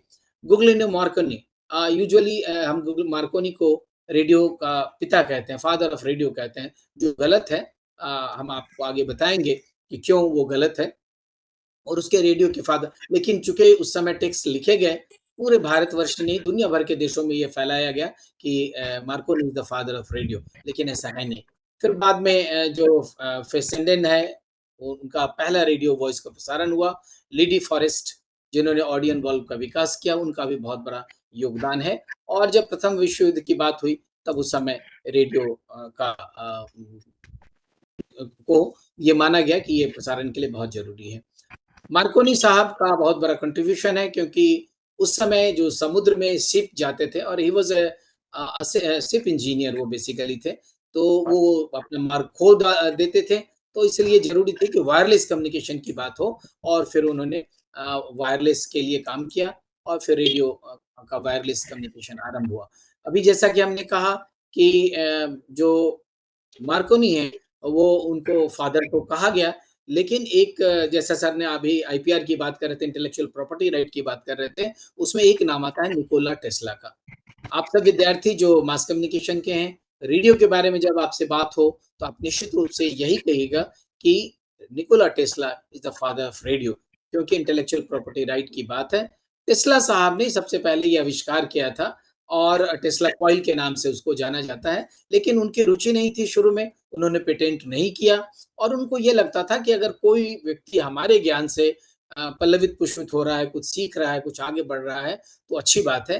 टेस्ला को ये इस बात की जानकारी जब लोगों ने दी कि आपके उस काम को मार्कोनी यूज़ कर रहे हैं, तब टेस्ला ने इसको सीरियसली नहीं लिया और उन्होंने कहा नहीं, मार्कोनी एक अच्छा लड़का है, एक अच्छा साइंटिस्ट है, वो अच्छा काम कर रहा है और देश दुनिया के लिए काम कर रहा है, इसलिए करने दीजिए। लेकिन बाद में जब मार्कोनी को उस शोध के लिए नोबेल प्राइज़ मिला, तब उन्होंने इस पे ध्यान दिया और फिर उन्होंने चैलेंज किया कोर्ट में और उन्होंने कहा कि जिस अनुसंधान के लिए, जिस खोज के लिए आप मार्कोनी को ये नोबेल प्राइज़ दे रहे हैं, वो उनका है नहीं, ये मेरा काम था। और फिर उन्होंने उसको प्रतिपादित किया, कोर्ट में साक्ष्य प्रस्तुत किए गए और फिर कोर्ट ने वर्डिक्ट दिया कि yes, this is true that जो मार्कोनी साहब हैं, उन्होंने टेस्ला के काम को ही आगे बढ़ाया है, इसलिए बाद में ये उनकी जीत हुई, टेस्ला की जीत हुई। एक लंबी कहानी है, वो उस पे हम नहीं जाएँगे और इसलिए अगर आप जब भी बात करें तो ये बताएँ, लोगों को ज़रूर बताएँ कि Tesla is the real father, क्योंकि टेस्ला का जो कंट्रीब्यूशन है, उनका योगदान है, रेडियो के क्षेत्र में बहुत महत्वपूर्ण है। हमारे जो भारतीय वैज्ञानिक हैं सर जगदीश चंद्र बसु, उनका बहुत बड़ा योगदान रेडियो के क्षेत्र में रहा है, जिसे हम कई बार इग्नोर करते हैं, शायद हमारी जानकारी नहीं होती है या हम इस ओर प्रयास नहीं करते हैं। ये वही जगदीश चंद्र बसु हैं, जिन्होंने ये प्रतिपादित किया कि पौधों में भी जीवन होता है। उनका एक एक्सपेरिमेंट है जो कलकत्ता में हुआ था और फिर उन्होंने प्रमाणित किया कि पौधों में भी जान होता है। तो उनकी बहुत बड़ी भूमिका रही है और जो दुनिया का एक बहुत बड़ा संगठन है, institute of electrical and electronics engineering, उन्होंने जेसी बोस को आधिकारिक तौर पर रेडियो विज्ञान के जनक के रूप में उनको उन्होंने नोटिफ़ाई किया है और उनके डॉक्यूमेंटेशन में हम पाते हैं कि IEEE has recommended, has noticed and has recognized that J.C. Bose is the father of radio science. Perhaps आप इसको जानते भी होंगे और अगर आप इस ओर ध्यान नहीं तो इसको ज़रूर रखिएगा, क्योंकि ये भारतवर्ष है जिसने दुनिया को रेडियो के बारे में इतनी सारी बातें बताई। ये जो रेडियो शब्द है अपने आप में बहुत महत्वपूर्ण है। ये जो रेडियो शब्द है ये रेडियस से आया है। रेडियस यानी जब हम प्रसारण करते हैं तो ये उसके चारों तरफ एक रेडियस में होता है, वहाँ से ये रेडियो है। लीडी फॉरेस्ट ने इस टर्म का अनुसंधान किया था, एक शोध पत्र में उन्होंने इसकी चर्चा की थी। बाद में इसको यूरोपियन साइंटिस्ट ने या बाकी साइंटिस्ट ने उसे आत्मसात किया। इस तरह रेडियस जो शब्द है उससे रेडियो शब्द बना है। हम सिर्फ इसलिए बता रहे हैं कि आप जो विद्यार्थी हैं उनके जानकारी के लिए बता रहे हैं। अभी हमने आपको बताया कि 1920 में सबसे पहला रेडियो का प्रसारण शुरू हुआ और वो केडीके रेडियो स्टेशन है, जहाँ 2 नवंबर 1920 के उसके प्रसारण की शुरुआत हुई थी और पहला जो लाइसेंस, कमर्शियल लाइसेंस मिला रेडियो को, वो अमेरिका के अलावा जो एक इत्यादि 2 नवंबर की जब बात होती है तो उस दिन राष्ट्रपति का चुनाव था और राष्ट्रपति चुनाव में आप जानते हैं कि सारी बातें पहले प्रिंटिंग में होती थी। जैसे आज की खबर कल छपती थी अखबार में, तो ये देश नहीं दुनिया का सबसे पहला रिकॉर्ड है कि राष्ट्रपति चुनाव का प्रसारण इसी दिन हुआ और इसी दिन कहते हैं कि ये पहला प्रसारण है। वैसे एक और लोग इसको मानते हैं, इसको चुनाव प्रसारण के अतिरिक्त भी एक न्यूज़ के अलावा एक म्यूज़िक का एक ग्रुप था जिसका प्रसारण भी दुनिया में पहली बार प्रसारित हुआ था और पिट्सबर्ग जो पेंसिल्वेनिया में है, वो जगह अवस्थित है, वहाँ से इस कार्यक्रम की शुरुआत हुई थी। इसके बाद बीबीसी ने 1922 में रेडियो की शुरुआत की, सार्वजनिक रेडियो के प्रसारण की शुरुआत की। दुनिया भर में बहुत सारे रेडियो स्टेशन हुए, फिर जापान की बात हुई, एनएचके है, वॉइस ऑफ अमेरिका, जैसा कि हमने कहा केडीके, वॉइस ऑफ अमेरिका आया।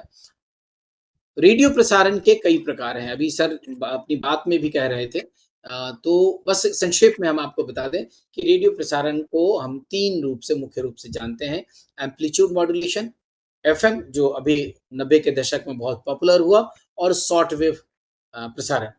जो एम है एम्पलीट्यूड मॉड्यूलेशन है, उसका जो रेंज है वो कम है। जैसे हम यहाँ से 200, 250, 300 किलोमीटर तक ही अपनी बात पहुँचा पाते हैं।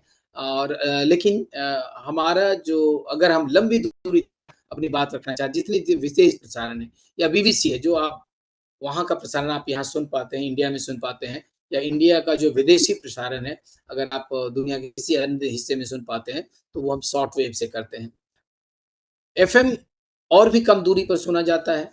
एफएम का जो मैक्सिमम रेंज है वो 50 से 60 किलोमीटर है। आप सबके कार में एफएम का प्रसारण होता होगा, आप सुन रहे होते होंगे, और जब आप किसी उसके क्षेत्र से बाहर जाते हैं तो फिर वो आपको सुनाई देना बंद हो जाता है। लेकिन उसके अपने गुण हैं, अपने कैरेक्टरिस्टिक्स हैं, तो हम उसको विस्तार में नहीं जाकर, क्योंकि इसमें बहुत सारा समय लगेगा, आगे और भी बात करनी है। तो अब अगर हम आकाशवाणी वाराणसी की बात करें, तो आकाशवाणी वाराणसी का जो कार्यक्रम है, वो मीडियम वेव पे प्रसारित होता है, और उद्घोषणा के रूप में अगर आप सुनते होंगे तो ये कहते हैं कि मीडियम वेव 1242 किलोहर्ट्ज़ पर, यानी 241.5 मीटर पर हम आकाशवाणी के वाराणसी केंद्र से बोल रहे हैं। आइए सुनते हैं सखी सहेली का कार्यक्रम। इस तरह से उद्घोषणा होती है, तो आप देखेंगे कि ये जो किलोहर्ट्ज़ है, वो मीडियम है, बहुत मध्यम वर्ग का है, और जो शॉर्ट वेव है, उसकी फ्रीक्वेंसी बहुत हाई होती है। अब जैसे आप देखिए, कुछ हमने शॉर्ट वेव के फ्रीक्वेंसीज़ नीचे लिखे हैं, उसमें आप देखेंगे 9700 किलोहर्ट्ज़, 31 मीटर बैंड पर हमारा कार्यक्रम, जो भारत का कार्यक्रम है, विदेशी सेवा है, जो हम लोग बलूचिस्तान और अफ़गानिस्तान के लिए प्रसारित करते हैं कार्यक्रम, उसके लिए आप देख सकते हैं कि 9740 किलोहर्ट्ज़ पर ये कार्यक्रम प्रसारित होता है। और जो बलूची कार्यक्रम है, दारी भाषा का एक दूसरा प्रसारण है, वो 9870 किलोहर्ट्ज़ पर होता है। तिब्बत और अंग्रेजी भाषा का जो प्रसारण होता है, जो दुनिया के बहुत अन्य-अन्य देशों में सुने जाते हैं, वो 11710 किलोहर्ट्ज़ पर होता है। तो मीडियम वेव का जो मैक्सिमम रेंज है, वो 1000, 1500 से ऊपर नहीं है, लेकिन जो शॉर्ट वेव का है, वो बहुत हाई है।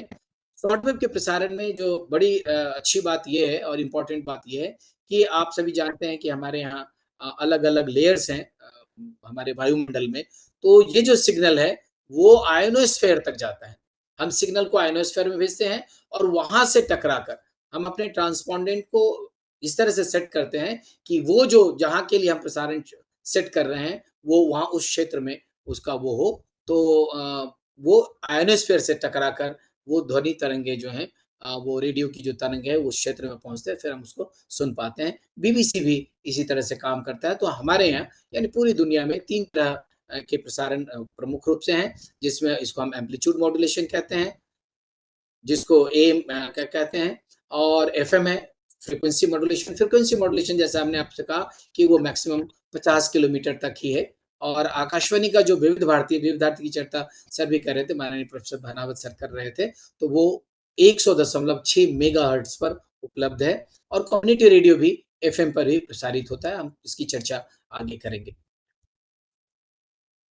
आकाशवाणी की जैसे चर्चा सर ने की, हम प्रारंभिक दौर में बात करेंगे 1923 में आकाशवाणी प्रसारण की शुरुआत बम्बई से हुई, मुंबई से हुई, जहाँ अभी सर माननीय प्रोफेसर भानावत बैठे हैं।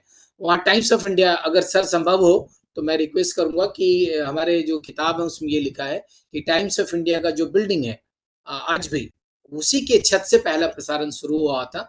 तो आप कभी वहाँ जाएँ, और वहाँ पर अगर शोध पर कुछ बातें हो, वहाँ अगर कुछ मिले, तो आप उस पर आलेख लिखें।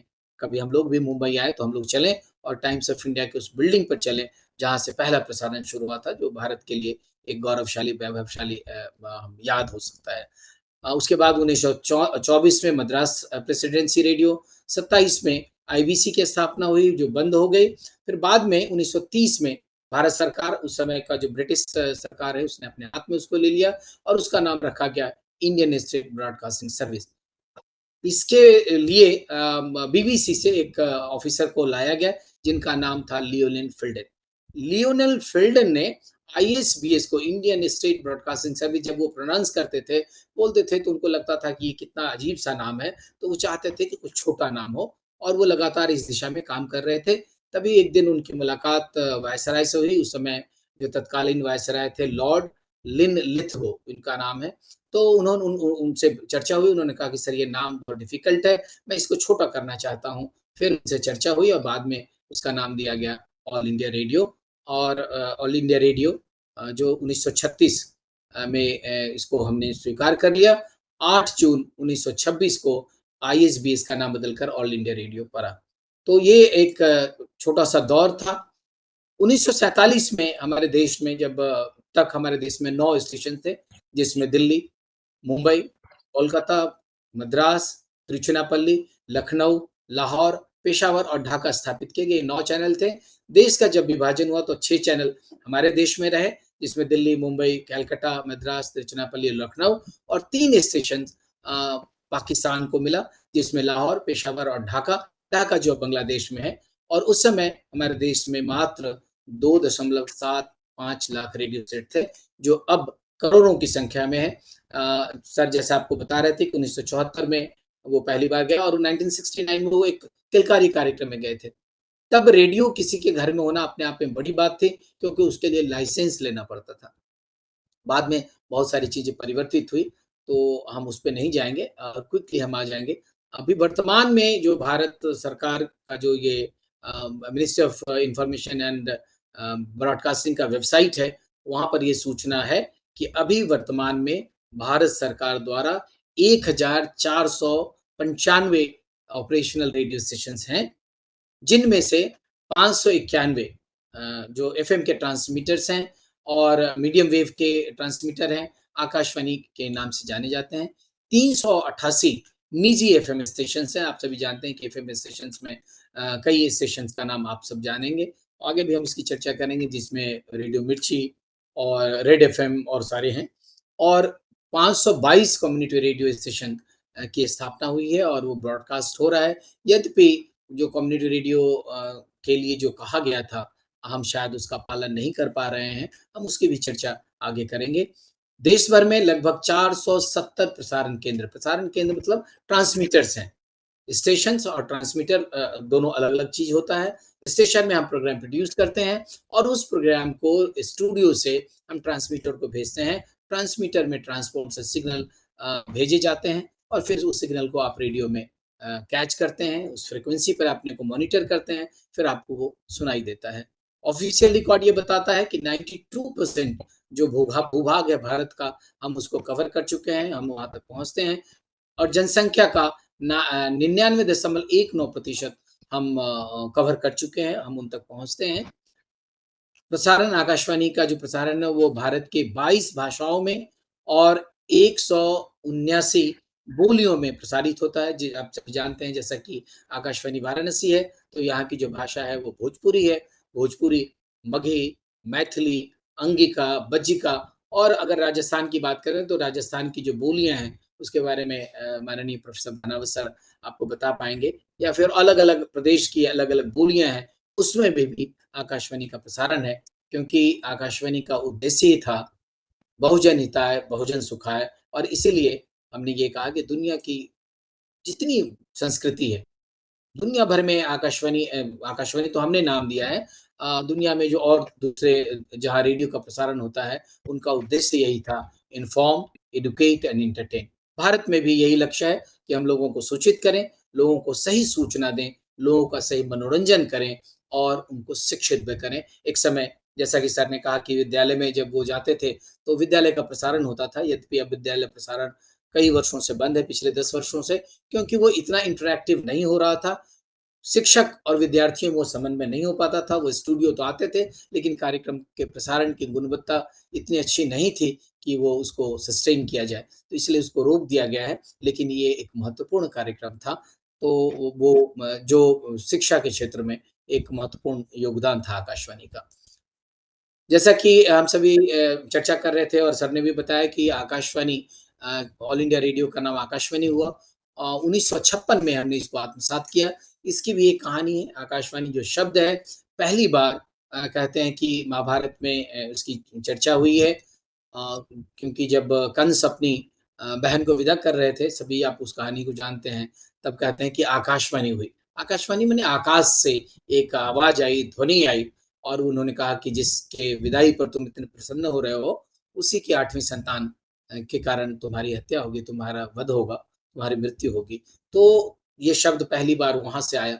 लेकिन भारत के संदर्भ में, प्रसारण के संदर्भ में आकाशवाणी शब्द की उत्पत्ति लोग मानते हैं कि 1936 में जो मैसूर में हमारा आकाशवाणी का केंद्र था, एक स्टेशन था जहाँ पर एमबी गोपाल स्वामी जी काम कर रहे थे।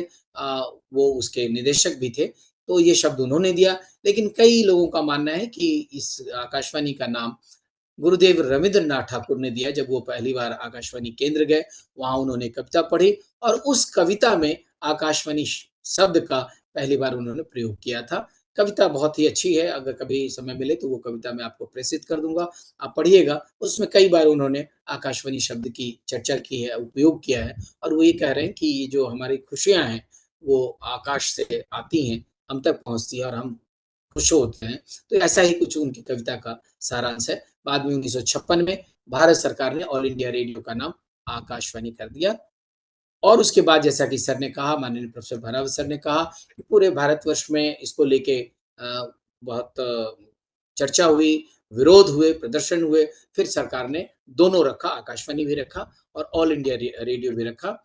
जब हम अंग्रेजी प्रसारण की बात करते थे, तो वो ऑल इंडिया रेडियो के नाम से कहते थे, जैसे this is All India Radio, the news read by Sanjay Mattoo. और जब हम आकाशवाणी की बात करते थे, ये आकाशवाणी है, अब आप बलदेवानंद से समाचार सुनिए। तो ऐसा हम लोग जानते हैं और उसको फिर मई 2023 में भारत सरकार ने एक निर्णय लिया और उसको संसद में एक पारित हुआ कि अब हम ऑल इंडिया रेडियो को केवल और केवल आकाशवाणी के नाम से ही जानेंगे। इससे अंग्रेजी समाचार भी पढ़ते हैं, तो उसमें हम आकाशवाणी कहते हैं। हम ये नहीं कहते this is All India Radio, हम कहते हैं this is Akashvani, now news read by this is. तो ऐसा उसमें आता है, तो आकाशवाणी शब्द की तरह से बात हुई। अ, आकाशवाणी की जब हम बात करते हैं, जैसा कि अभी सर बता रहे थे, पूरे समुदाय को सर्व करने की बात हुई, सबको उसको संरक्षित करने की बात हुई, कवर करने की बात हुई। यही कारण है कि आप देखेंगे कि हमारे कई कार्यक्रम राष्ट्रीय स्तर के हुए। तो अगर हम देशव्यापी कार्यक्रम की बात करें, नेशनल प्रोग्राम की बात करें, तो उसमें हमारा न्यूज़ है, जो नेशनल लेवल पे होता था, उसमें बहुत सारे परिवर्तन हुए। अगर आपको याद हो, शायद माननीय प्रोफ़ेसर भानावत सर को याद होगा कि दोपहर में 2 बजे से ढाई बजे तक धीमी गति का समाचार पढ़ा जाता था, बहुत पहले। वो इसलिए पढ़ा जाता था कि ग्रामीण क्षेत्रों में जो सुदूर गाँव के लोग हैं, जो अखबार छाप रहे हैं, छोटे-छोटे अखबार, कम्युनिटी लेवल पे जो अखबार छाप रहे हैं, उनको समाचार कहाँ से मिलेगा? तो सही समाचार उनको मिले और ऑथेंटिक समाचार मिले, इसलिए उस समय धीमे गति का समाचार बुलेटिन था। जब मैंने आकाशवाणी जॉइन किया था 94 में, तब कुछ 5 वर्षों तक ये रहा, लेकिन बाद में चूँकि चीज़ें बदली, बाद में बहुत सारे इंटरनेट आ गया, दूसरे-दूसरे संसाधन आ गए, तो लोगों को लगा कि धीमी गति का समाचार प्रभावशाली नहीं है, उसका उपयोग भी कम होने लगा, तो वो बदल दिया गया। तो जब हमने देशव्यापी प्रसारण शुरू किए, तो हमने सारे वर्ग को शामिल किया, सब महिलाओं को शामिल किया, बच्चों को शामिल किया, बुजुर्गों को शामिल किया, सैनिकों को शामिल किया, किसानों को शामिल किया, युवाओं को शामिल किया और एक तरह से हमने पूरे विकास की गाथा रची और हमने कहा कि तभी भारत विकसित होगा जब हम हर व्यक्ति तक पहुँचे। हमने क्षेत्रीय प्रसारण शुरू किए, राज्य और स्थानीय स्तर के केंद्र खोले गए। दिल्ली जैसे दिल्ली का केंद्र है, राष्ट्रीय केंद्र है, उसी तरह से अलग-अलग राज्य में हर राज्य में अपना एक उसका स्टेट कैपिटल में उसका अपना केंद्र है, जो उस राज्य का कैपिटल स्टेशन माना जाता है। फिर उसके दूसरे-दूसरे छोटे-छोटे केंद्र भी हैं और ये केंद्र खोले गए थे, जो स्थानीय भाषा है, हमारे जो रीति-रिवाज हैं, हमारे जो संस्कार हैं, हमारा जो कल्चर है, उसको संरक्षित करने के लिए किया गया था। जैसे अगर हम बिहार की बात करें तो आकाशवाणी पटना उसका मुख्य केंद्र है, लेकिन जो उसके दूसरे केंद्र हैं, जैसे आकाशवाणी दरभंगा, मैथिली का केंद्र है वहाँ, मैथिली के प्रसारण होते हैं और मैथिली भाषा अपने आप में सशक्त भाषा है। आकाशवाणी भागलपुर का जो केंद्र है वो बज्जी का प्रसारण को लेकर है। अगर हम बात करें उत्तर प्रदेश की, तो आकाशवाणी लखनऊ यहाँ का राज्य स्तर का केंद्र है, लेकिन इसके छोटे-छोटे जो केंद्र हैं, आकाशवाणी वाराणसी, यहाँ का की जो मुख्य भाषा है, वो भोजपुरी है। तो ये इस तरह से लेके पूरे समाज को आच्छादित करने के लिए, हर व्यक्ति तक पहुँचने के लिए आकाशवाणी ने प्रयास किए। समाचार सेवा प्रभाग हमारे यहाँ है और आकाशवाणी के समाचार को बिल्कुल विश्वसनीय समाचार माना जाता था। ये अलग बात है कि अब श्रोताओं की कमी हो गई है, हम अभी उसको उतना तवज्जो नहीं दे रहे हैं, हम उसको ऑथेंटिक नहीं मानते हैं। एक समय था, मैं किसी चैनल का नाम नहीं लूँगा क्योंकि ये हमारे ऑल इंडिया रेडियो के साथ एक नाइंसाफ़ी होगी, लेकिन एक समय था जब लोग कहते थे क्या वहाँ से ये बात उसकी पुष्टि की गई है? जब ये पुष्टि लोग वहाँ से कर लेते थे, तब मानते थे कि हाँ, ये घटना ऑथेंटिक है। तो समाचार सेवा प्रभाग भी देश के अलग-अलग केंद्रों पे बड़े जैसे राष्ट्रीय, फिर जो क्षेत्रीय केंद्र हैं और फिर उसको भी एक्सटेंशन के रूप में हम छोटे-छोटे केंद्रों से जोड़ते रहे और वहाँ से जो संवाददाता हैं, वहाँ के जो संवादक हैं, वहाँ के जो हमारे एंकर्स हैं, हमारे कॉरेस्पोंडेंट हैं, उन्होंने इसको पल्लवित पोषित किया समाचार सेवा प्रभाग को। कृषि जगत पूरे देश के केंद्रों पर किसानों के लिए विशेष कार्यक्रम आयोजित किए गए और सबसे अच्छी बात है कि अगर आकाशवाणी की शुरुआत सुबह में होती है, आप सभी जानते हैं कि उसकी जो मंगल ध्वनि है, मंगल ध्वनि शहनाई से और सातों दिन जो हमारे हैं सोमवार से लेकर रविवार तक और फिर वो रिपीटेशन में उसका जो मंगल ध्वनि है वो भारत रत्न उस्ताद बिस्मिल्लाह खां साहब ने शहनाई में दिया है और अलग-अलग दिन के लिए अलग-अलग राग हैं। राग तो सुबह का ही राग है, लेकिन अलग-अलग सुबह के भी अलग-अलग राग हैं। उस रागों पर हम आकाशवाणी की शुरुआत करते हैं। तो हमारा देश जब जगता है, आकाशवाणी के धुन के साथ जगता था। एक समय था जब हम आकाशवाणी के धुन के साथ जगते थे और हम शहनाई से अपनी बात की शुरुआत करते थे, मंगल ध्वनि से। उसका नाम ही है मंगल ध्वनि। मंगल ध्वनि से हम आकाशवाणी के आइडेंटिफिकेशन शुरू करते थे और सबसे पहला कार्यक्रम किसानों के लिए प्रसारित होता था। लोग ये मानते थे कि किसान जग चुके होंगे और किसान अपनी खेत की ओर होंगे। एक समय था कई फ़ोटोग्राफ्स भी हैं शायद माननीय प्रोफ़ेसर धनावत सर के पास भी हो ये कुछ चित्र ज़रूर होगा कि जब किसान अपने हल के साथ वो उसको अपने उसमें टाँग के रेडियो का सेट उसमें टाँगा हुआ है और वो अपना खेत की ओर जा रहा है या खेत में उसको सुनते हुए हल चला रहा है। तो ये बहुत सारे दृश्य हैं, मेरे पास कुछ फ़ोटोग्राफ्स हैं, जो कभी हम सर के साथ शेयर करेंगे और वो चाहें तो कम्युनिकेशन टुडे के किसी अंक में उसको प्रकाशित भी कर सकते हैं।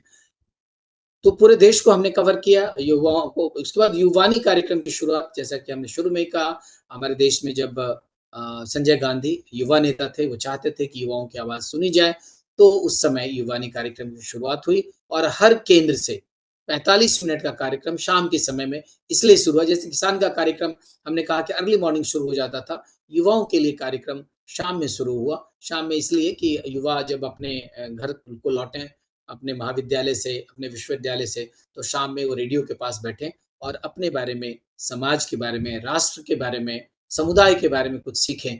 तो इस तरह से युवानी कार्यक्रम की शुरुआत हुई। बच्चों के लिए जो कार्यक्रम है, सर ने किलकारी की बात की।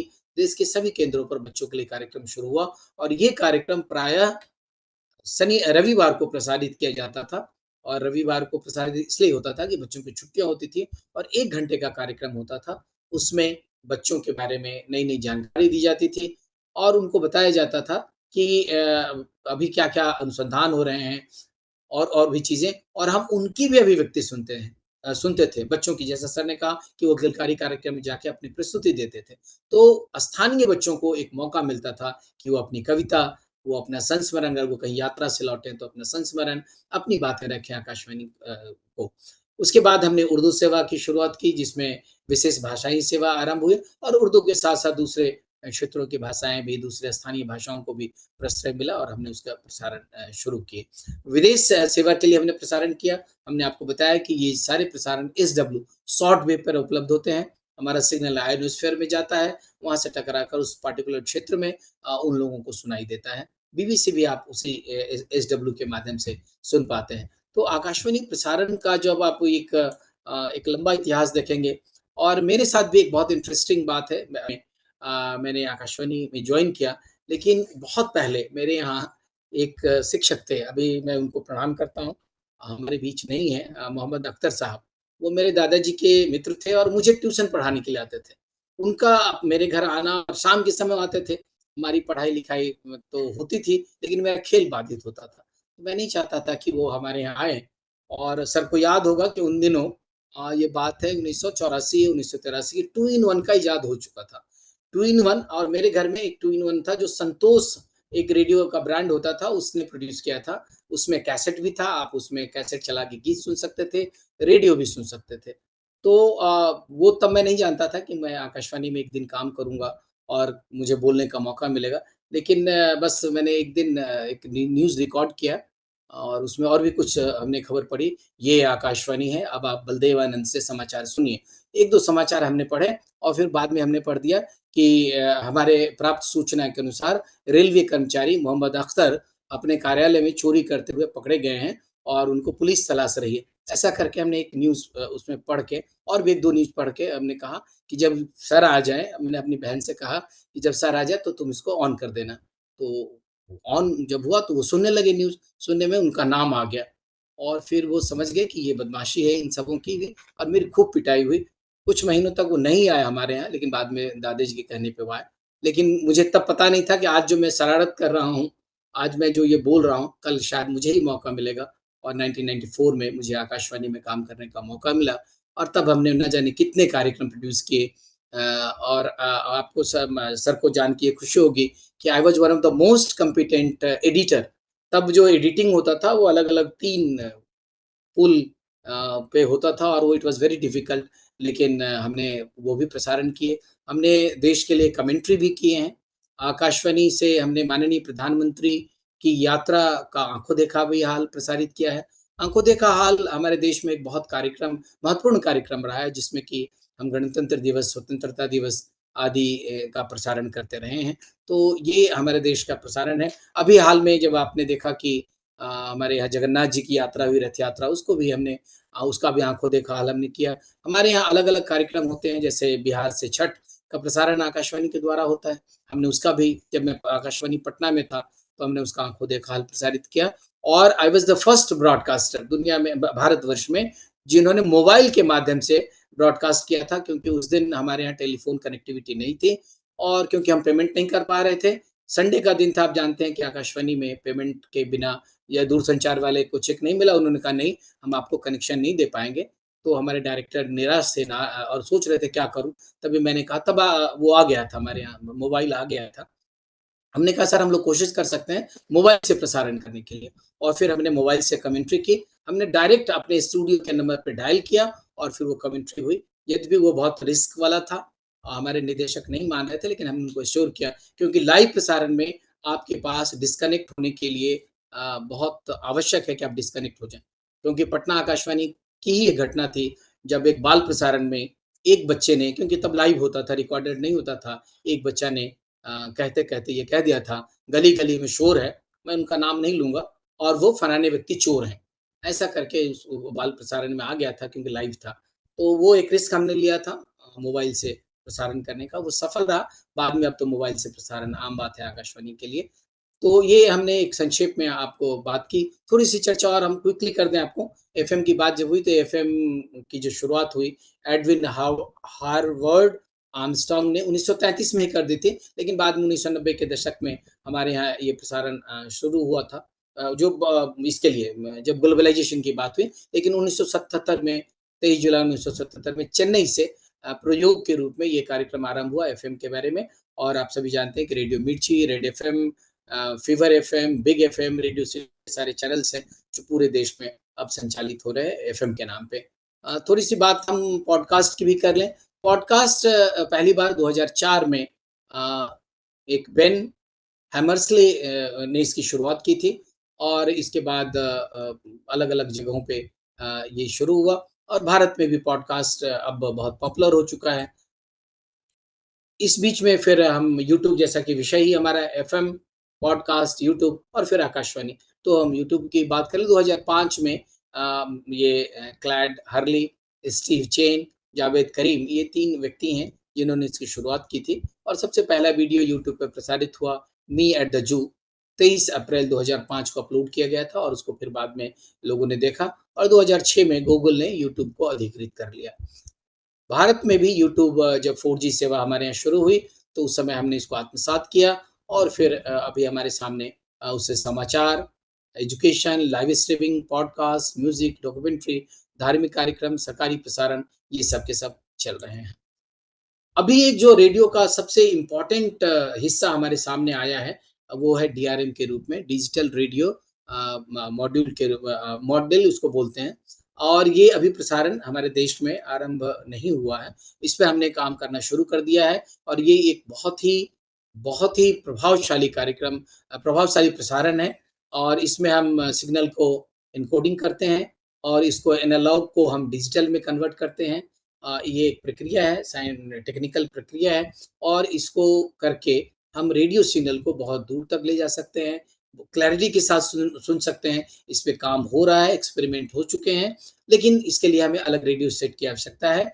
वैसे जो अभी वर्तमान रेडियो सेट है, जो एम्पलीट्यूड मॉड्यूलेशन वाला रेडियो है, आप उसको भी इसमें कन्वर्ट कर सकते हैं। इसमें अभी थोड़ा समय है, लेकिन ये प्रसारण की चूँकि हम बात कर रहे हैं आकाशवाणी प्रसारण की, इसलिए हमने इसकी चर्चा भी की, जिसको हम डीआरएम रेडियो कहते हैं। अभी इसके बारे में और भी काम होना है, इस पे और जागरूकता की बात हो रही है।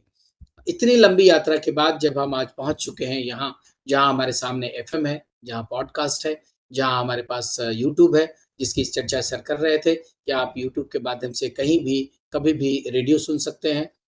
रेडियो पे जो प्रसारित कार्यक्रम है, वीडियो के रूप में भी सुन सकते हैं। एक महत्वपूर्ण बात ज़रूर हम आपको कहना चाहेंगे कि रेडियो का जो प्रसारण है, वो अपने आप में क्रिएटिव माना जाता है, सृजनात्मक माना जाता है, क्योंकि हम दृश्य को क्रिएट करते हैं। शब्दों के माध्यम से हम चीज़ों को क्रिएट करते हैं, सृजित करते हैं, तो उसमें सृजनशीलता ज़्यादा है। मुझे याद है जब 1986 में पटना साइंस कॉलेज में हम लोग आ गए थे और साइंस कॉलेज में हमारा हॉस्टल फैराडे था, जो शायद उस विश्वविद्यालय का पहला हॉस्टल था, जहाँ की टीवी दिया गया था, टेलीविज़न सेट दिया गया था, ऑल्दो वो ब्लैक एंड व्हाइट ही था हमारे यहाँ। लेकिन जब हम उस पे कमेंट्री सुनते थे, टेलीविज़न पे देखते थे, तब हम उसके आवाज़ को म्यूट कर देते थे और आकाशवाणी रेडियो की कमेंट्री उसको तेज़ कर देते थे। तो फिर विज़ुअल देखते हुए उसको सुनना इतना आनंददायक आता था, शायद कभी सर को भी ये मौका मिला होगा, माननीय प्रोफ़ेसर भनावत सर को। तो जो क्रिएटिविटी रेडियो में है, वो दूरदर्शन के लाइव में नहीं था। अब चीज़ें बहुत सारी बदली हैं, तो हम उस तरफ भी उसकी भी चर्चा करेंगे। तो ये जो मीडिया का विकास हुआ है, हम हमेशा नए माध्यम में प्रवेश करते रहे हैं। हम गुफ़ाओं से चल के प्रिंटिंग में आए, प्रिंटिंग से फिर टेलीग्राम, फिर टेलीफ़ोन, फिर रेडियो और अब फिर हम आगे दूरदर्शन और सारी बातें आ गई है। हम हमेशा जो पुरानी चीज़ें हैं, वो नए का स्थान लेता रहता है। टेलीविज़न के आने से लोगों को लगा था रेडियो समाप्त हो जाएगा, लेकिन ऐसा नहीं हुआ। इंटरनेट के आने से लोगों को लगा कि टेलीविज़न समाप्त हो जाएगा, ये भी नहीं हुआ और इसी प्रकार पॉडकास्ट और यूट्यूब के युग में आकाशवाणी आज अप्रासंगिक नहीं हुई है, आज भी प्रासंगिक है, बल्कि उसके स्वरूप में परिवर्तन हुआ है और हमने अभी आपको कहा कि जो हमारा डीआरएम है, ये इसी की ओर एक कदम है, जहाँ कि हम उस पे चर्चा करेंगे, उस पे बातचीत करेंगे और हम अब मीडिया कन्वर्जेंस की बात करते हैं, मीडिया अभिसरण की बात कर रहे हैं। हम एक-दूसरे के प्रतिस्पर्धी नहीं हैं, बल्कि हम एक-दूसरे के पूरक हैं, एक-दूसरे को सहायता देने की बात करते हैं। और अब चलते-चलते जहाँ हमने गुफ़ाओं से अपनी बात शुरू की थी, हमने गुफ़ाओं में पेंटिंग की शुरुआत की थी। हम आपको बताना चाहेंगे कि हमारे पास में ही एक मिर्ज़ापुर जगह है, वहाँ आज भी हमारे यहाँ महाभारत काल के जो चित्र हैं, भित्ति चित्र उपलब्ध हैं। मध्य प्रदेश में एक जगह है भीमबेटका अ,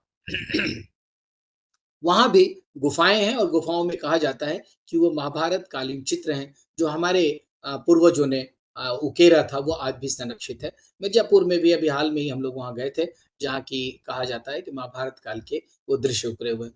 तो वहाँ से हमने अपनी यात्रा की शुरुआत की थी, संप्रेषण के लिए, संचार के लिए हमने अपनी यात्रा शुरुआत की और आज हम एआई तक पहुँच गए हैं, आर्टिफ़िशियल इंटेलिजेंस तक पहुँच गए हैं और हमने अभी न्यूज़ वाचक की बात की, जैसा सर ने भी कुछ नाम लिए, बलदेवानंद सागर और भी कई नाम।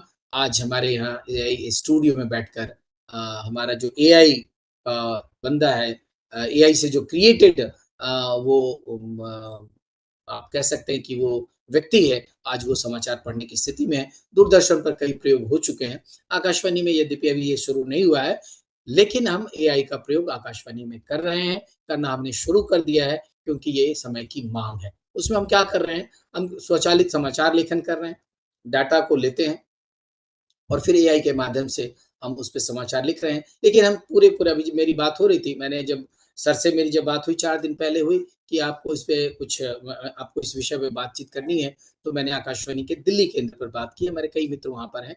उमेश जी वहाँ पर हैं, जो अभी मन की बात जो माननीय प्रधानमंत्री का एक महत्वपूर्ण कार्यक्रम है, उसका आलेख लिखते हैं, उमेश चतुर्वेदी जी। हमने इनसे पूछा कि आपके स्टूडियो में एआई का क्या ये है? तो उन्होंने बताया कि हम उनको समाचार के लिए यूज़ तो कर रहे हैं, लेकिन हम उसपे भरोसा नहीं करते हैं, हम उसको रीराइट करते हैं। हम अनुवाद के लिए भी काम कर रहे हैं। कई बार होता था कि हमारे यहाँ अभी वैसे अनुवादकों की बहुत सारी कमी हो गई है।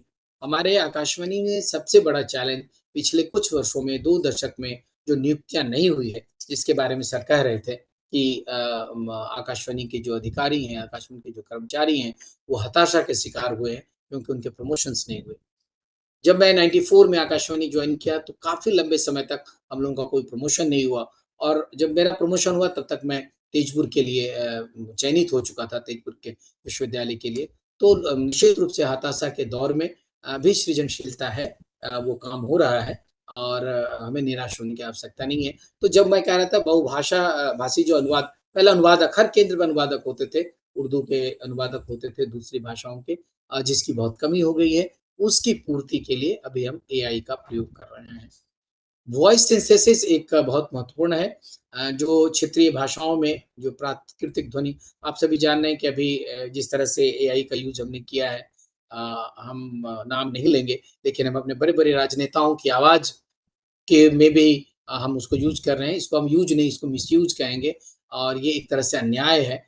ये जो मिस इन्फॉर्मेशन की बात हो रही है, डिसइन्फॉर्मेशन की बात हो रही है और ये एक बहुत बड़ा चैलेंज है हमारे सामने। तो ये इसको हम प्रश्रय नहीं देते हैं। हम इसके बढ़ावा देने की बात नहीं कर रहे हैं। फिर हमारे जो ये व्यक्तिगत सुझाव के लिए भी हम इसका यूज़ कर रहे हैं और जैसा कि सर ने कहा कि जो पाठकों के पत्र होते थे, श्रोताओं के पत्र होते थे और उसमें अगर किसी का नाम आ जाता था, तो वो पॉपुलर हो जाता था और लोग कहते थे कि आज तुम्हारा नाम हम आकाशवाणी में सुने थे। सचमुच एक समय था, आकाशवाणी के बहुत सारे केंद्रों पे हमने काम किया, जिसमें पटना, भागलपुर, वाराणसी, मैं कटक के स्टेशन पे भी था, लखनऊ में था, दिल्ली में भी मेरा रहना हुआ। तो देश के बहुत सारे केंद्रों पे काम करते हुए जो हमने देखा कि लोगों में आकाशवाणी के प्रति एक रुचि थी और निश्चित रूप से जब आपका नाम सुदूर क्षेत्र में कोई बंदा सुन रहा है और उसमें आता था कि ये पत्र लिखा है गोपालपुर से फलाने-फलाने ने और ये गीत सुनना चाहते हैं और तब वो गीत बजता था, तो वो रोमांच का क्षण होता था, वो बहुत खुशी का क्षण होता था। अभी हम लोगों ने अपने अभिलेखागार को डिजिटाइज़ करना शुरू किया है। अभी सर जैसा कह रहे थे, हमारे पास लाखों की संख्या में हमारे जो गायक हैं, बड़े-बड़े गायक कलाकार जो हम बात करें अगर काशी की ही हम बात करें तो हमारे यहाँ भातखंडे जी बहुत बड़ा नाम है। भातखंडे जी यद्यपि उनके नाम पर विश्वविद्यालय भी है और भी कई संस्थान भी है। हमारे यहाँ फिर जो हमारे कुलगीत को स्वर देने वाले, अभी मुझे नाम स्मरण नहीं आ रहा है, वो हमारे साथ रहे और फिर चाहे वो उस्ताद बिस्मिल्लाह खां हो या गिरिजा देवी हो, दुनिया भर के या एमएस सुब्बुलक्ष्मी हो, उनके जो गाने हैं, उनकी जो रिकॉर्डिंग्स है, आर्काइव्स में हमारे पास है और हम लोग उसको कन्वर्ट कर रहे हैं, डिजिटाइज़ कर रहे हैं और आज एक बहुत ही कम इसमें हार्ड डिस्क में हम उसको संरक्षित कर रहे हैं। क्योंकि आगे आने वाली जो पीढ़ी है, वो जान पाए कि हमारे यहाँ शहनाई के जो वादक थे, बाँसुरी के वादक पंडित हरिप्रसाद चौरसिया और भी बहुत सारे जो लोग हैं, चाहे बिरजू महाराज हों, चाहे हमारे यहाँ जो छन्नू लाल हों या गुदई महाराज हों, जो तबला के बड़े नाम रहे हैं, तो उन सबों की रिकॉर्डिंग आज हम उसको एआई में ये कर रहे हैं। फेक न्यूज़ को पहचानने में भी हम एआई का इस्तेमाल कर रहे हैं, क्योंकि ये समय हमारे यहाँ आप जान रहे हैं कि हम बात कर रहे हैं कि फेक न्यूज़ और डीप फेक की भी बात कर रहे हैं, तो उसको हम एआई के माध्यम से वेरीफाई कर रहे हैं और उसमें एआई की बहुत महत्वपूर्ण भूमिका है। अभी जो प्रेज़ेंट स्टेटस है, जैसा कि सर ने कहा ऑडियंस रिसर्च हमारे यहाँ हुआ करता था। पिछले कुछ वर्षों से 15-20 वर्षों से ये बंद हो गया है और यही कारण है कि आकाशवाणी के कार्यक्रमों की गुणवत्ता बिल्कुल गिर गई है। मैं क्षमा चाहते हुए भी अगर कोई प्रसारण कर्मी हमारे साथ जुड़े हैं या भारत सरकार के कोई अधिकारी हैं, तो मैं उनसे क्षमा चाहते हुए कह रहा हूँ कि आकाशवाणी के प्रसारण की गुणवत्ता बिल्कुल गिर चुकी है। इसलिए क्योंकि आज न तो आप अनुसंधान कर रहे हैं, ना आप श्रोताओं के बीच जाकर ये पूछ रहे हैं कि आपको कौन से कार्यक्रम सुनने हैं, किस तरह के कार्यक्रम सुनने हैं। यदि आप ये कार्यक्रम सुन रहे हैं, तो उसमें आपके क्या सुझाव हैं? मुझे याद है जब 1996 में जब मैं आकाशवाणी से यहाँ से भागलपुर से जब मैं बनारस आया था, तो लखनऊ की एक टीम आई थी, जहाँ के हमने एकांश में काम किया।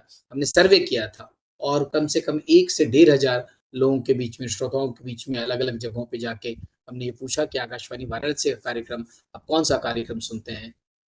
तो वो जो उन्होंने जो जवाब दिया, उस पर गंभीरता से चर्चा हुई, क्योंकि हमारे यहाँ दिल्ली में एक बैठक होती थी अक्सर, सारे स्टेशन डायरेक्टर्स वहाँ पहुँचते थे और उस पे चर्चा होने के बाद जो निर्णय लिए गए थे, उस पर अमल किया गया।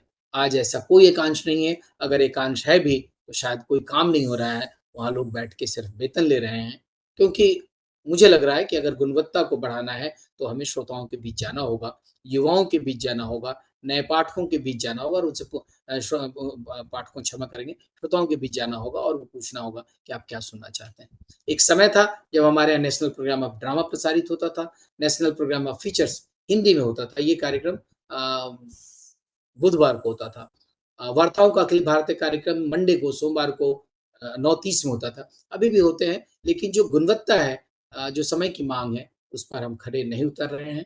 रूपों का अखिल भारतीय कार्यक्रम, वार्ताओं का अखिल भारतीय कार्यक्रम, राष्ट्रीय प्रोग्राम होते थे फीचर्स के अलग-अलग, और म्यूज़िक के जो कंसर्ट्स होते थे, रविवार को 10 बजे से लेके 11 बजे तक अभी भी वैसे कार्यक्रम होता है।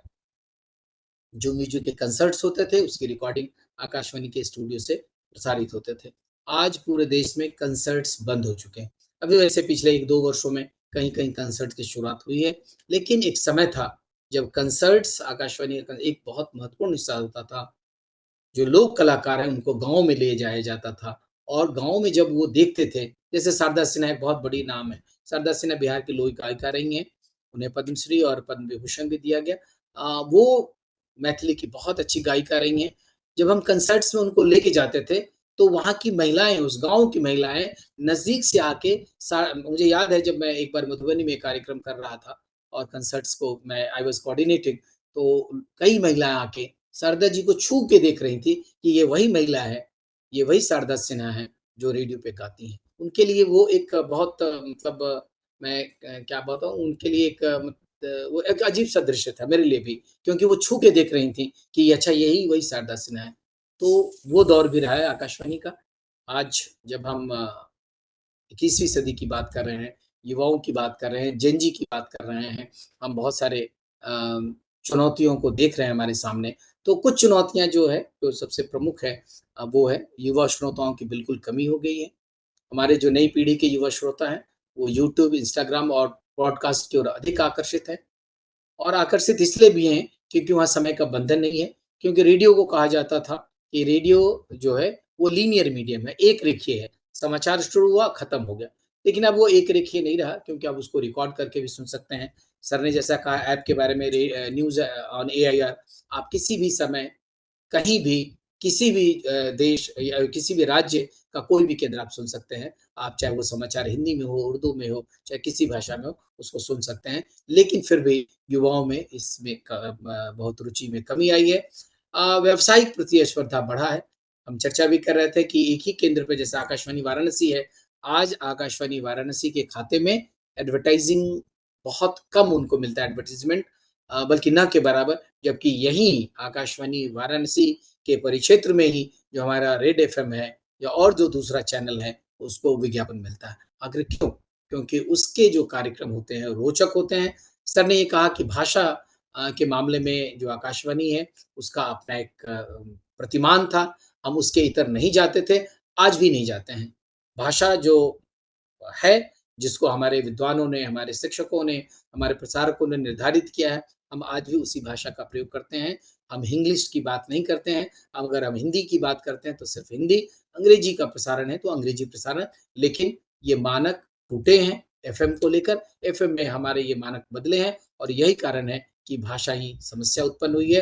भाषा के समक्ष बहुत बड़ी चुनौती हुई है और ये व्यावसायिक प्रतिस्पर्धा भी है, क्योंकि वो विज्ञापन ले रहे हैं, क्योंकि युवा उनको सुन रहे हैं, और आप एक प्रोफाइल आपको देना पड़ता है। आप किसी से विज्ञापन लेंगे तो आपको उनको बताना पड़ेगा कि अखबार में भी जब हम विज्ञापन लेते हैं तो हम बताते हैं कि हमारे इतना सर्कुलेशन है।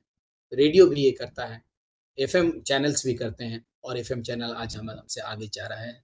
डिजिटल प्लेटफॉर्म का विस्तार हुआ है, जिसमें स्पॉटिफाई, एप्पल पॉडकास्ट, यूट्यूब, आप सभी जानते हैं, युवा हैं आप सब, तो मैं इस पे अधिक समय और नहीं लेना चाहूंगा। त्वरित समाचार की जो संस्कृति है वो पल्लवित पुष्पित हुई है। हमारे यहाँ जैसे अब रेडियो का समाचार है, आप उसका तो समय निर्धारित है।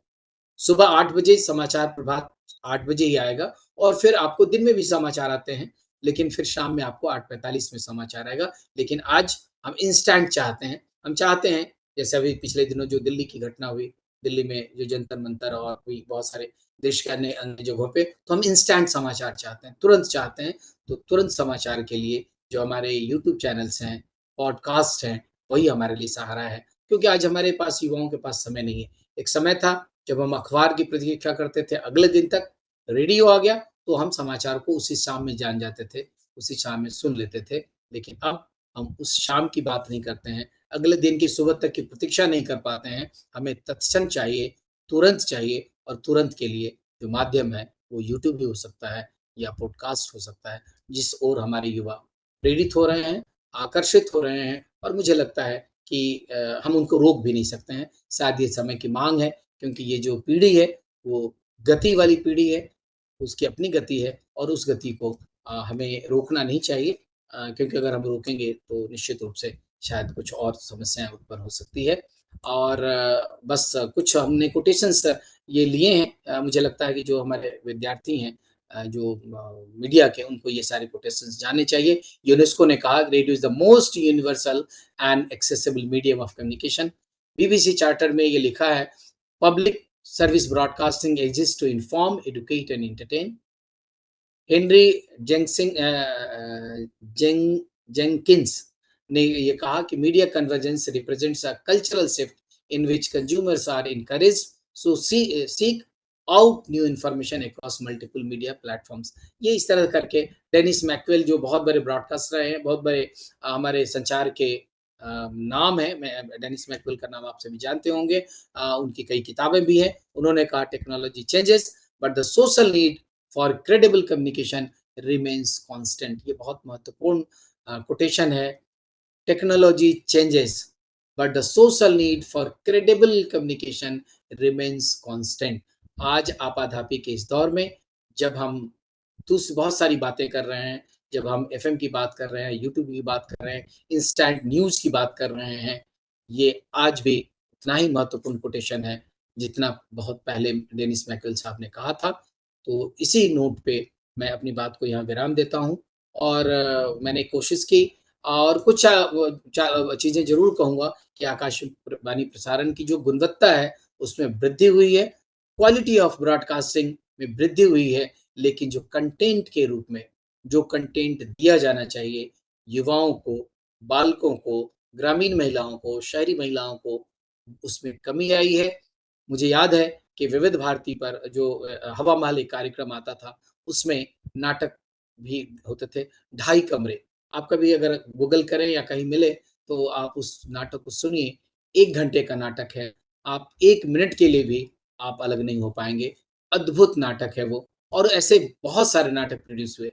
बहुत बड़े-बड़े नाटककार उससे जुड़े आकाशवाणी से, और इस आकाशवाणी ने ख़ास तौर से यहाँ बनारस ने, या दूर दूर दूर भारतवर्ष में अनेक कवियों को मौका मिला, साहित्यकारों को मौका मिला, कथाकारों को मौका मिला, नाटककारों को मौका मिला, और आकाशवाणी ने संगीत के क्षेत्र में भी महत्वपूर्ण योगदान दिए, जहाँ हमारे जो, चाहे वो पंडित हरिप्रसाद चौरसिया हों, चाहे और भी नाम जैसे भारत रत्न बिस्मिल्लाह खां साहब हों, उनका कंट्रीब्यूशन है। आकाशवाणी ने उनको बनाया और उन्होंने आकाशवाणी को कंट्रीब्यूट किया। तो ये आकाशवाणी अपने आप में अद्भुत विषय है, इस पे बहुत सारी चर्चा हो सकती है, लंबी चर्चा हो सकती है। संभव है कि आप कुछ बोर भी हुए होंगे, क्योंकि मैंने इतिहास की बात की और भी बातें की है। तो मैं यहाँ पे रुकता हूँ, अगर आपके मन में कोई प्रश्न हो, आप अगर कुछ जानना चाहें, अगर और इस बात पर चर्चा हो तो बेहतर है। बस लेकिन निराश होने की आवश्यकता नहीं है। राष्ट्रकवि दिनकर जी अक्सर कहा करते थे निराशा और थकन से दूर हूँ मैं, उमंगों के नशे में चूर हूँ मैं, न रोको पंथ मेरा ओ शिलाओं, समय की माँग का सिंदूर हूँ मैं, समय की माँग का सिंदूर हूँ मैं। आकाशवाणी तब भी महत्वपूर्ण था प्रसारण, आज भी है, बस आवश्यकता इस बात की है कि हम उसके कंटेंट को अपने श्रोताओं के अनुरूप, श्रोताओं के इच्छा के अनुरूप, उनकी आवश्यकता के अनुरूप ढालें। अगर हम ऐसा कर पाते हैं, तो निश्चित रूप से आकाशवाणी फिर से रिवाइव हो जाएगा और आकाशवाणी में नियुक्तियों का दौर अभी बंद है।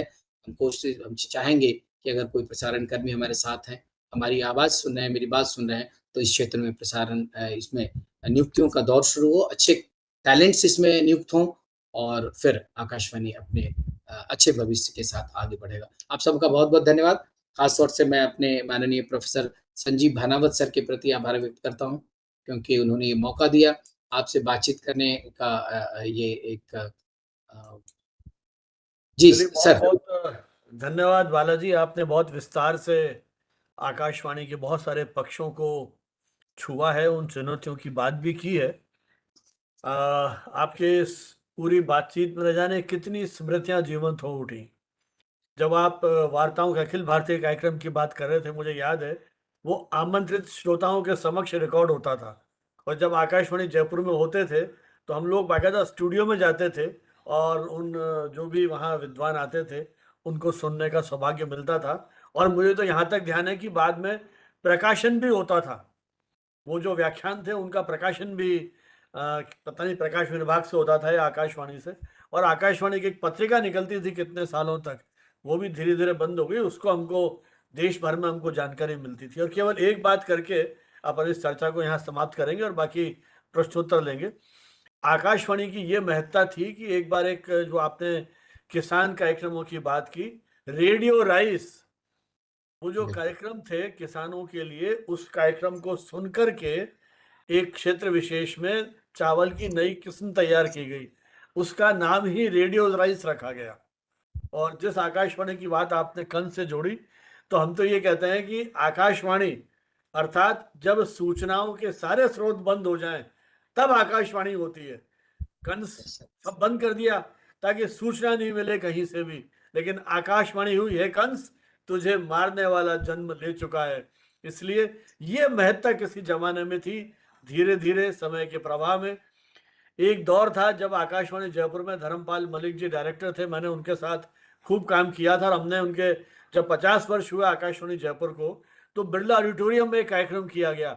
आकाशवाणी में कोई चेहरा नहीं दिखता है, टीवी में तो फिर भी वो टीवी स्टार और ये हैं, लेकिन उसके बावजूद उस 50 साल पर जैसा लगता है पूरा शहर उमड़ रहा हो उस कार्यक्रम में, पूरा फुल हो गया था बिरला ऑडिटोरियम। तो ये कहीं पकड़ आकाशवाणी की रही। लेकिन चैट बॉक्स में भी बहुत सारी बातें की गई हैं। और वो एक बात शायद रह गई, आपने कहा बहुत सारे रेलवे स्टेशंस बंद होते चले गए। विभा हाँ जी, पांडे जी जी। सागर से हैं, उन्होंने यही सवाल उठाया है चैट बॉक्स में कि सागर को बंद कर दिया और भोपाल से सारे कार्यक्रम हैं, तो क्या भोपाल की जो जलवायु है, वहाँ की प्रकृति है, वो सागर की एक जैसी है क्या? पहले आपने इतने सारे केंद्र खोल दिए और वहाँ की स्थानीय आवश्यकताओं का अनुरूप कार्यक्रम किए, अब धीरे धीरे स्टेशन बंद हो रहे हैं। ज्ञानवाणी मेरे ख्याल अब बंद हो गई, शायद वापस चालू शायद नहीं हुई है। विद्यालय प्रसारण बंद हो गया, ज्ञानवाणी बंद हो गई। तो बहुत सारे चुनौतियां आकाशवाणी के उस दौर में रही हैं। लेकिन इसके पहले कि अपन इस सत्र को चर्चा के लिए ओपन करें, यहाँ एक वो कमेंट्री वाली बात जो आपने कही, उसका तो भुक्तभोगी मैं भी हूँ। हम टीवी को बंद कर देते थे आवाज और कमेंट्री सुनते थे। विशेषकर जसदेव सिंह हमारे जयपुर के ही हैं, और जो विद्यार्थी हैं उनकी जानकारी के लिए उनकी पुस्तक भी आई है। मैं जसदेव सिंह बोल रहा हूँ, उनकी कितने ओलंपिक्स कवर किए उन्होंने। और जब इंदिरा जी उनसे मिली, वो लिखते हैं उसमें, मेरी तो बहुत अच्छी मित्रता थी जसदेव जी से, मेरे डिपार्टमेंट में कई बार आए वो। जब इंदिरा जी उनसे मिली तो उन्होंने कहा आप तो हमारे हृदय की धड़कन रोक देते हो, वहां गोल होने वाला है, पेनल्टी कॉर्नर मिला है, पेनल्टी पुश मिला है। और उस पूरे वातावरण को जिस तरह से वो खड़ा करते थे, सांस बिल्कुल उसके साथ चलती थी। वो ताकत जो एक कमेंटेटर में होती थी। मुरली मनोहर मंजुल जी, इनके साथ भी मैंने कुछ प्रोग्राम्स किए थे जब पैक्स था आकाशवाणी में। पता नहीं कितनी चीजें याद आ रही हैं इस समय, लेकिन समय की अपनी सीमाएं हैं। तो इसके पहले कि अपन सत्र को ओपन करें, मैं प्रियंका जी से अनुरोध करूंगा कि आज की इस यादगार प्रस्तुति के लिए एक आपके सम्मान स्वरूप ई मोमेंटो और ई सर्टिफिकेट आपको प्रेजेंट करें। प्रियंका जी।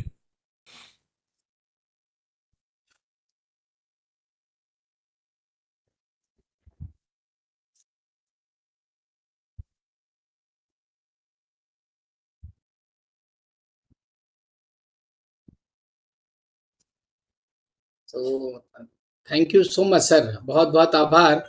और जैसा कि अभी ये एक एक और है, हाँ। जी ये मोमेंटो। बहुत-बहुत धन्यवाद सर, बहुत-बहुत आभारी इस मोमेंटो के लिए। आपने एक बात की रेडियो राइस की, ये कहानी है कटक की सर। कटक में नेशनल राइस रिसर्च इंस्टीट्यूट है और मैं वहाँ रहा 6 महीने तक मेरी प्रतिनियुक्ति थी और मैं ग्रामीण क्षेत्रों में गया।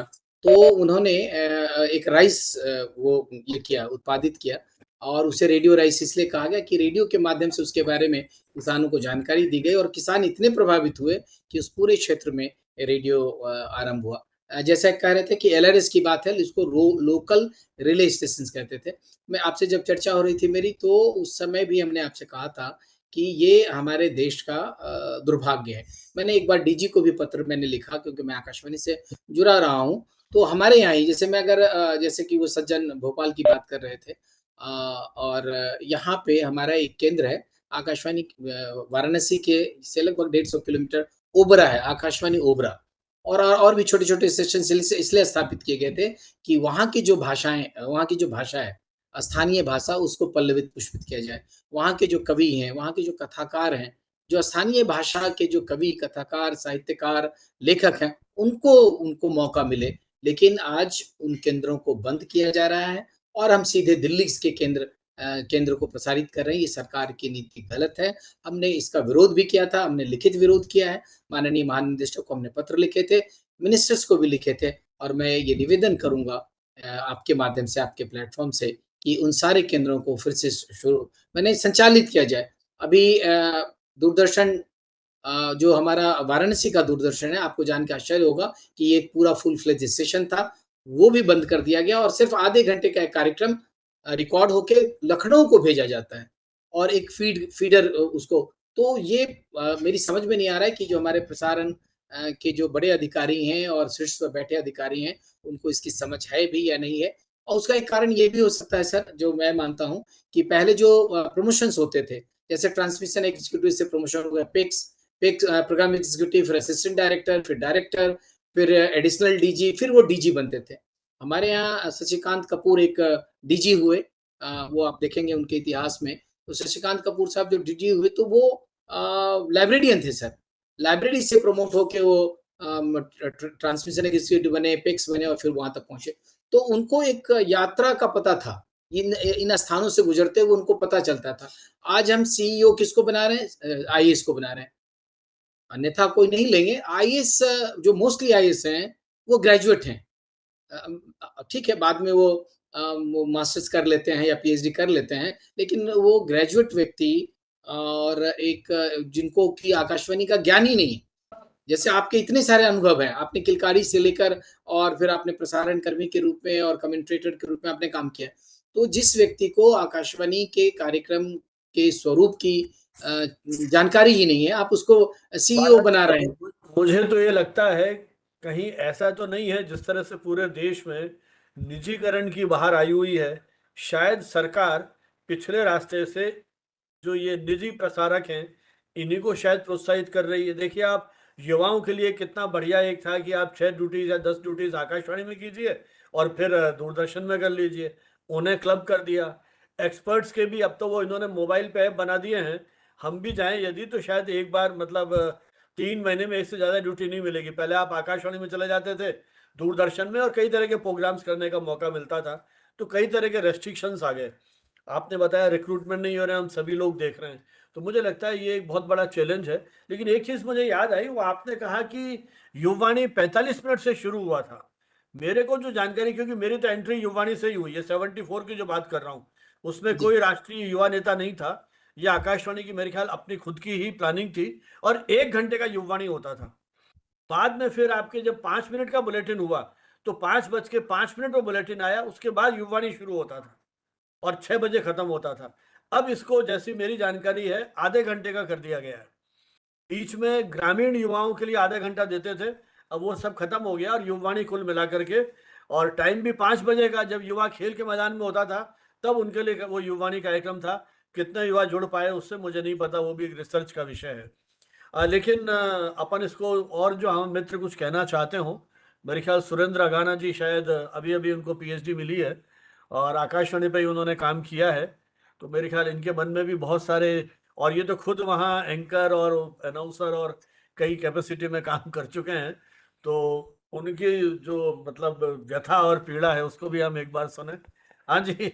हाँ, सर उनकी बात हम सुनेंगे, बस सिर्फ आपको ऐड करते हुए हाँ हाँ। पहले एक सर बहुत महत्वपूर्ण बात ये थी कि यदि आप जैसे प्रोफेसर संजीव भानावत सर जयपुर से हैं और वो पटना आए हैं, तो आपको जानकर खुशी होगी कि आकाशवाणी पटना का केंद्र ये जानकर कि नहीं भाई प्रोफेसर संजीव भानावत सर आए हैं, उनको स्टूडियो में आमंत्रित करते थे, बिल्कुल, बहुत आपको किए अनुबंधित प्रोग्राम। करते थे और हाँ। उसका नाम रखते थे वाह्य कलाकार और हम्म। आपको अनुबंधित करके आपको एक ऑनरेडियम देते थे और कार्यक्रम अब आपके अनुभव वहाँ के लिए महत्वपूर्ण हो गए। वो आप एक हमारी फीस जयपुर से पूछते थे कि फीस कितनी है। कितनी है? वो उनको फिर पत्र लिखते थे और फिर उसके बाद उनका पेमेंट होता था। असम हाँ। का जैसे आप मान लीजिए जैसे हमारे उस समय असम के बहुत बड़े कलाकार बनारस आए। वो आए होंगे किसी काम से लेकिन उनको हम अपने स्टूडियो आमंत्रित करते थे और उनको हम अनुबंधित करते थे और उनको पेमेंट करते थे। सरकार ने आज उसको बैन कर दिया है। इससे घाटा किसका हुआ? इससे घाटा कलाकारों का नहीं हुआ, आकाशवाणी का हुआ। क्योंकि आकाशवाणी के पास जो एक उनके पास जो एक रिच लाइब्रेरी होती उसमें सेंध पड़ा है एक तरह से हम कह सकते हैं, तो ये भी बंद हो गया है। तो अभी एक बहुत बड़े और आपने कहा कि जो नए लोग हैं उनको प्रमोट का या एक जो व्यवसायीकरण की बात है और ये हो भी रहा है। खैर इस पे और बाकी मित्र कुछ कहना चाहें तो जी हाँ, उनका मेरे ख्याल स्वागत अपन है। सवाल ले लें ताकि थोड़ा उनको जी, भी। जी, जी, समय हो गया, काफ़ी समय हो गया। हाँ सुरेंद्र जी। बाला सर और प्रोफेसर संजीव सर को नमस्कार, आप सभी को नमस्कार। यहाँ पे बस मैं थोड़ी-सी चीज़ जोड़ना चाहूँगा। जब अभी मैं सर का लेक्चर सुन रहा था, तो मुझे बिल्कुल ऐसा लग रहा था जैसे जब आप किताब को दोबारा से रिवाइज़ करते हैं और सारी चीज़ें आपके सामने से होके जाती हैं। तो मुझे रह के, क्योंकि मैं शोध आकाशवाणी पे किया, तो ये सारा कंटेंट जो सर आप बता रहे थे, तो दोबारा से चीज़ें रिकॉल हो रही थी। मुझे वाक़ई सर कह रहे थे बोर हो रहे हो, बोर नहीं हो रहे थे, बहुत अच्छा लग रहा था। कुछ चीज़ सर ने ऐसी चीज़ बताई कि मेरे रिसर्च में भी छूट गई वो। बहुत अनोखी चीज़ बताई कि वो मेरे लिए भी नई थी। अ, मैं आकाशवाणी रामपुर में अनाउंसर हूँ और कुछ चीज़ें मैं भी महसूस करता हूँ क्योंकि मुझे भी लगभग 3.5 साल, 4 साल के आस-पास होने जा रहा है। तो जब हम रिक्रूट हुए थे, तो वहाँ पर डायरेक्टर की पोस्ट पे एक मैडम थी। वो मैडम जब से रिटायर हुई हैं, तो कुर्सी तब से खाली है। तो जब शायद वो तक मीनू खरे थी क्या? मीनू खरे? और मैम थी अच्छा ठीक है, कोई मीनू मीनू कुछ दिन के लिए रामपुर थी। मन आकाशवाणी रामपुर के मैं एडवाइजरी मीटिंग में आया था। जी, जी, आप मन कंटिन्यू करें। मनजीत कौर मैडम थी। अच्छा, अच्छा, अच्छा। जी, जी, जी, जी। हाँ, तो जब तक मैडम चेयर पे थी तब मतलब कॉरिडोर भी पूरा भरा रहता था, रिकॉर्डिंग चलती रहती थी, नए-नए कार्यक्रम होते थे। तो मैडम जब से गई तो थोड़ा-सा सूनापन उसमें आ गया। मतलब इतना सूनापन आ गया कि कभी-कभी लॉग बुक जो होता है कि अनाउंसर भी करे, पीपीएल रजिस्टर भी भरे और क्या कहते हैं, कभी-कभी लॉग बुक भी हमें भरनी है। तो बड़ा चैलेंजिंग होता है। एक बार तो मेरी रात की ड्यूटी थी और क्योंकि डीओ उसको काम करते हैं, तो डीओ थे नहीं उस दिन, तो 11:10 पे खत्म हो जाता है और उस समय हेलो रामपुर चल रहा था रात को 10 बजे से 11 बजे, वो भी लाइव चल रहा था। अब संकट ये है कि मैं गाने भी सिलेक्ट करूँ, उनसे बात भी करूँ, पीपीएल रजिस्टर भी भरूँ और लॉग बुक भी भरूँ और 10 मिनट का बुलेटिन आने के बाद फिर स्टूडियो बंद हो जाएगा। तो कुछ चीज़ें मतलब यदि मैन पावर की करें तो इस तरह की समस्याएँ भी हम फेस करते हैं। एक चीज़ और मिसिंग मुझे लगता है, यदि उस पे काम किया जाए, मैं कई बार कहा उनसे कि मीटिंग नहीं होती है। मतलब हम अनाउंसर हैं, कुछ चीज़ें फेर-बदल होती है तो आपस में बैठ के उसको क्यू शीट में उसको रिवाइज़ कर लेते हैं और क्योंकि ड्यूटी आगे-पीछे सबकी लगती है, तो कुछ ऐसा एक ग्रुप थोड़ा-सा कम्युनिकेशन गैप लगता है कि हमसे बैठ के बातचीत हो ताकि कुछ नया हमें क्या करना है या फिर नया किया है तो उसको बताएँ कि ये नया होना है। जब शुरू-शुरू में जब हमारी ट्रेनिंग हुई और हम ड्यूटी ऑन एयर करने के लिए हमें एक ट्रायल देना होता है। तो मुझे लग रहा है मेरे बैच में लगभग सभी ने ट्रायल दे दिया था, मैं ही बचा हुआ था, क्योंकि मुझे जो मशीन सामने कंसोल है मैं फेमिलियर नहीं था उससे थोड़ा सा, और चीजें क्योंकि कभी कभी जिनके साथ ड्यूटी लगती है वो फेमिलियर भी नहीं होते उसे बताने में। तो एक बार ऐसा हुआ कि सुबह मंगल धुनी बजती है मॉर्निंग में, तो मतलब ये नहीं बताया गया इमरजेंसी में क्या बजाना है आपको, सिग्नेचर ट्यून आपको नहीं बजानी है। तो इस तरह के चैलेंजेस भी रहते हैं। तो खैर वो तभी मुझे मैसेज आया, उन्होंने बताया कि आज ये जाना है, ये जाना है, तो फिर भाग दौड़ के मैंने फिर व्यवस्था की, कंट्रोल रूम से हेल्प ली कि भाई मुझे बताए कौन सी ऑल्टरनेट क्या हम इसको प्ले करें। तो इस तरह की भी समस्याएं रहती हैं कि तो प्रॉपर ट्रेनिंग हो तो फिर प्रसारण मुझे लगता है कि हमारे लिए भी अच्छा होगा। और ऐसा नहीं होता है कि हमारे यहाँ पे जब प्रसारण कर रहे होते हैं तो जब हम सुन रहे होते हैं वो फील नहीं होती है चीजें। यदि हम प्रॉपर प्लानिंग के साथ प्रसारण नहीं करते हैं तो कहीं ना कहीं उसमें त्रुटियां की ये संभावनाएं बनी चलिए रहती सुरेंद्र है। जी, और भी मित्र हैं हमारे। सर श्री श्याम जी पूछ रहे हैं, आकाशवाणी शोध का समाज के नीति निर्माण में योगदान को कैसे देख सकते हैं?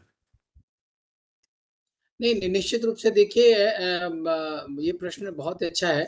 नीति निर्माण जैसा कि हमने कहा कि हमारे यहाँ एकांश होता था, श्रोता एकांश, तो वो अभी बंद है और निश्चित रूप से नीति निर्माण में आकाशवाणी की महत्वपूर्ण भूमिका रही है। हम श्रोताओं के पास जाते थे, उनसे पूछते थे।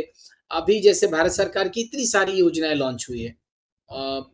बेटियों को लेकर, ग्रामीण महिलाओं को लेकर, से युवाओं को लेके सबके लिए, लेकिन उन कार्यक्रमों को प्रचारित-प्रसारित करने में आकाशवाणी की महत्वपूर्ण भूमिका है और उसके माध्यम से, आकाशवाणी के माध्यम से जो हमारा एकांश था वो बंद हो गया है और अगर बंद नहीं भी हुआ तो वो सक्रिय नहीं है।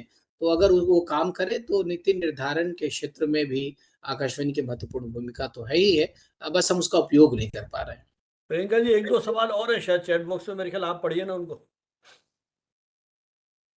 जी सर। हाँ हाँ। आकाशवाणी शोध का समाज नीति हमने कर दी है। हेलो, फरमाइश बहुत सुनाता है पर हाँ, ये परीक्षा के अंकित समय अंकित सुनता। तिवारी जी का है शायद। अंकित तिवारी जी का है। हेलो, फरमाइश बहुत सुनता था पर मैं परीक्षा के समय सुनता था। कई सिलेबस से जुड़े एक्सपर्ट्स आते थे। सर ये अंकित जी प्रयागराज से हैं, इलाहाबाद से हैं ये। जी, अच्छा अंकित जी, ये जो हेलो फरमाइश कार्यक्रम है, ये हेलो फरमाइश कार्यक्रम लोग समझते हैं कि केवल म्यूज़िक के लिए है, लेकिन ऐसा नहीं है। हम स्टूडियो में आमंत्रित करते थे एक्सपर्ट्स को। वैसे ये कार्यक्रम अभी भी है। हम जैसे स्वास्थ्य की बात करें तो डॉक्टर को आमंत्रित करते थे और वो हम बताते हैं, अभी भी बताते हैं कि श्रोताओं हमारे स्टूडियो में इतने बजे से इतने बजे तक ये चिकित्सक रहेंगे या फिर ये एक्सपर्ट रहेंगे, ये विषय विशेषज्ञ रहेंगे, ये नाटककार रहेंगे, आपके मन में यदि कोई प्रश्न है, तो आप उनसे पूछ सकते हैं। देखिए पहले आकाशवाणी को जैसा कि मैंने कहा कि ये एक रेखीय था, लेकिन बाद में हमने इसको इंटरैक्टिव किया, हमने फ़ोन इन प्रोग्राम शुरू किया, बहुत सारे एक्सपेरिमेंट्स हुए। फ़ोन इन प्रोग्राम शुरू किया, उसमें हम पहले लोग चिट्ठी लिखते थे, हम डायरेक्ट उनकी आवाज़ लेने लगे, जिससे कि उनका इन्वॉल्वमेंट हो। आप जानते हैं कि एसएमसीआई जो मॉडल है, sender message channel receiver effect, तो जो रिसीवर है उसको भी हमने जोड़ने की कोशिश की, ये काम हुआ भी, लेकिन कतिपय कारणों से आकाशवाणी के जो अलग-अलग केंद्र हैं, ये वो काम नहीं कर रहे हैं, क्योंकि अब स्टेशन डायरेक्टर ही नहीं है। भारत के अधिकांश केंद्रों पर केंद्र निदेशक नहीं है। वहाँ पर एक प्रोग्राम एग्जीक्यूटिव, मैं ये बताना यद्यपि नहीं चाह रहा था, लेकिन पहले प्रोग्राम एग्जीक्यूटिव की जो नियुक्ति होती थी, वो यूपीएससी से होती थी, संघ लोक सेवा आयोग से होती थी और वो क्लास 2 के ऑफिसर्स होते थे। आज आलम ये है कि हमें उनके इसको और बनाना चाहिए था, तो सरकार ने क्या किया, उसके और उसको घटा दिया उनके क्वालिफिकेशन को। अब उनकी नियुक्ति, प्रोग्राम एग्जीक्यूटिव की नियुक्ति एसएससी कर रही है। एसएससी पहले सिर्फ और सिर्फ क्लर्क ग्रेड की ही नियुक्ति किया करते थे। अब सोचिए प्रोग्राम एग्जीक्यूटिव को आप क्लर्क ग्रेड में मर्ज कर रहे हैं, तो कहाँ से कंटेंट राइटर होगा? प्रमोशंस नहीं हो रहा है, डायरेक्टर्स नहीं है, तो स्टेशन जब में डायरेक्टर नहीं होंगे तो कौन निर्णय लेगा? जैसा कि सर ने कहा सामुदायिक रेडियो की बात हो रही है और अब सरकार क्लेम कर रही है कि भारतवर्ष में 522 सामुदायिक रेडियो हैं। मेरा मानना है कि अगर इस पे काम हो और कई शोधार्थी यहाँ पर होंगे, बहुत सारे केंद्र कम्युनिटी रेडियो के दायरे से बाहर चले आएँगे। क्योंकि पहली जो शर्त है कम्युनिटी रेडियो की, कैरेक्टरिस्टिक्स है 50% कंटेंट जिस समुदाय में या जिस स्थान पर कम्युनिटी रेडियो संचालित है, वहां से आना चाहिए, यानी उनकी भाषा में, उस समुदाय की भाषा में प्रसारण होना चाहिए। उनके जो लोक भाषा या उनके जो लोकगीत है वो प्रसारित होना चाहिए। लेकिन हमने क्या किया है, हमने उसको कैंपस रेडियो के रूप में बना के छोड़ दिया। आज इग्नू का जो ज्ञानवाणी चैनल था वो बंद पड़ा है, जबकि वो बहुत अच्छा काम कर रहा था। तो ये बहुत सारी चुनौतियां हैं और इस दिशा में हमें काम करने की आवश्यकता है। जी। एक विभा जी का भी है, प्रियंका जी, विभा जी के भी 2 सवाल हैं, वो पढ़ के फिर खत्म करें अपन, क्योंकि हाँ, बहुत बहुत टाइम हो गया। एक दो बारी सवाल है। आकाशवाणी सागर केंद्र से प्रसारित कार्यक्रम किसान वाणी को बंद करके इसको भोपाल से प्रसारित किया जाएगा, परंतु क्या सागर की भौगोलिक दशा और भोपाल की भौगोलिक दशा का सामान्यीकरण उचित है? बिल्कुल उचित नहीं है और इस दिशा में हमारी चिंता और आपकी भी चिंता वाजिब है, जायज़ है। हमने आपको कहा कि हमने इस दिशा में महानिदेशक को मैंने पत्र भी लिखा था पिछले दिनों, जब हमारे ओबरा केंद्र को बंद किया गया। क्योंकि ओबरा का जो केंद्र है वो आदिवासियों के लिए आरंभ किया हुआ केंद्र था। आदिवासी लोग उस केंद्र पे जाते थे, अपनी बात रखते थे, अपना प्रसारण सुनते थे। आप ओबरा केंद्र को वाराणसी से मर्ज कर रहे हैं। वाराणसी वाराणसी के अपने संस्कार हैं, अपने उसके रीति-रिवाज हैं, उसके अपने गीत-संगीत हैं, फिर ओबरा का जो गीत-संगीत है वो कहाँ जाएगा? यही बात सागर के साथ भी है, सागर कभी भी भोपाल से मैच नहीं कर सकता था।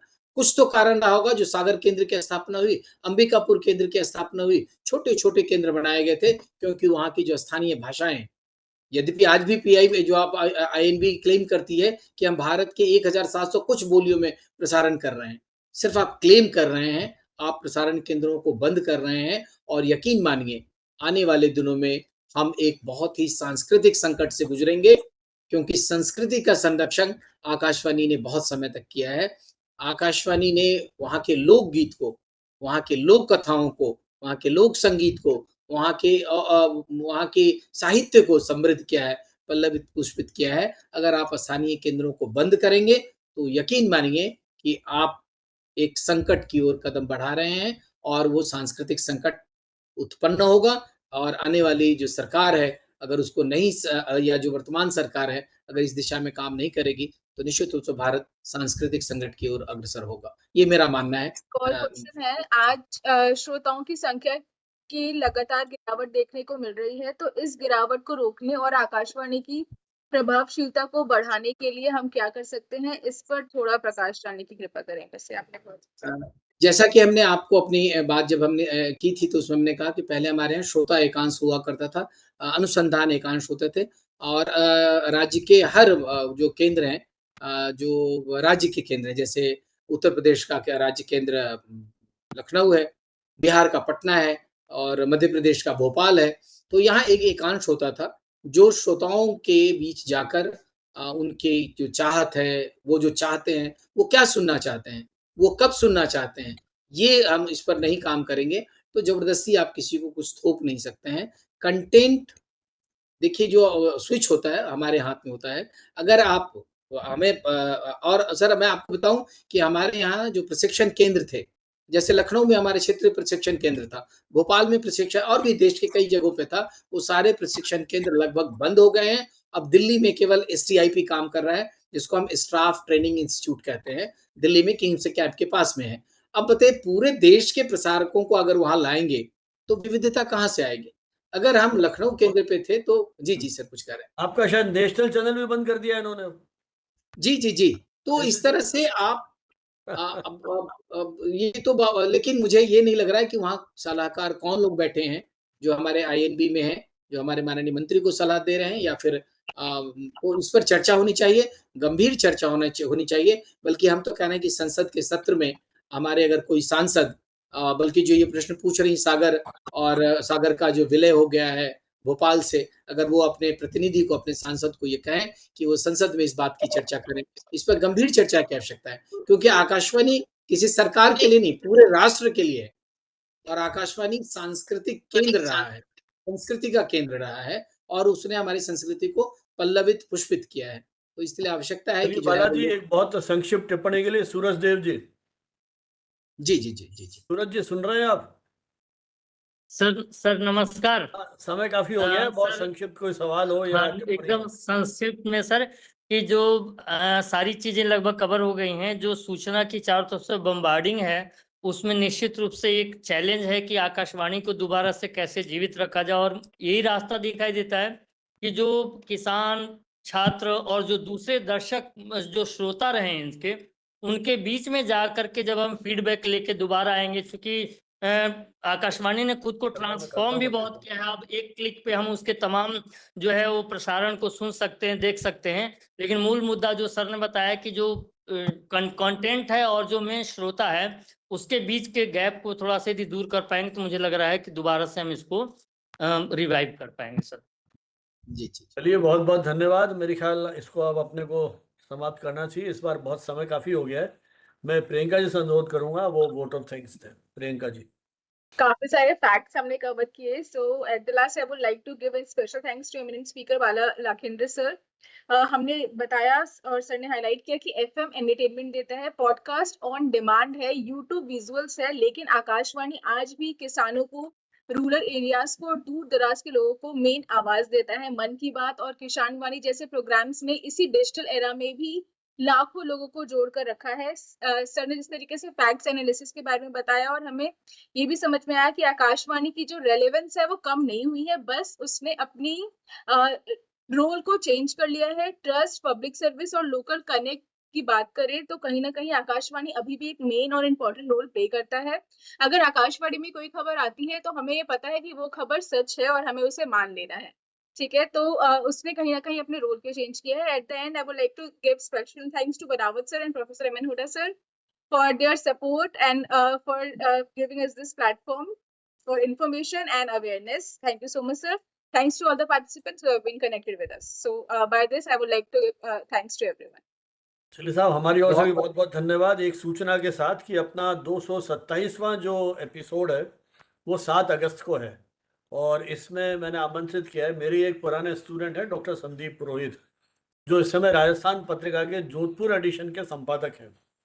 अभी तक जो अपन ने, इनका विषय है AI powered news room redefining journalism skills and ethics. अभी तक जो हमने एआई और न्यूज रूम को लेकर बात की है वो ज़्यादातर हमारे साथ आए हैं जो रिसर्च स्कॉलर हैं या जो एकेडमिक से जुड़े हुए हैं। अब एक हार्डकोर जर्नलिस्ट और जो एडिटर है अखबार का, वो कैसे इन सारी चीज़ों को समझ रहा है, भुगत रहा है, देख रहा है, तो उनको लेके अपन संदीप से बातचीत करेंगे।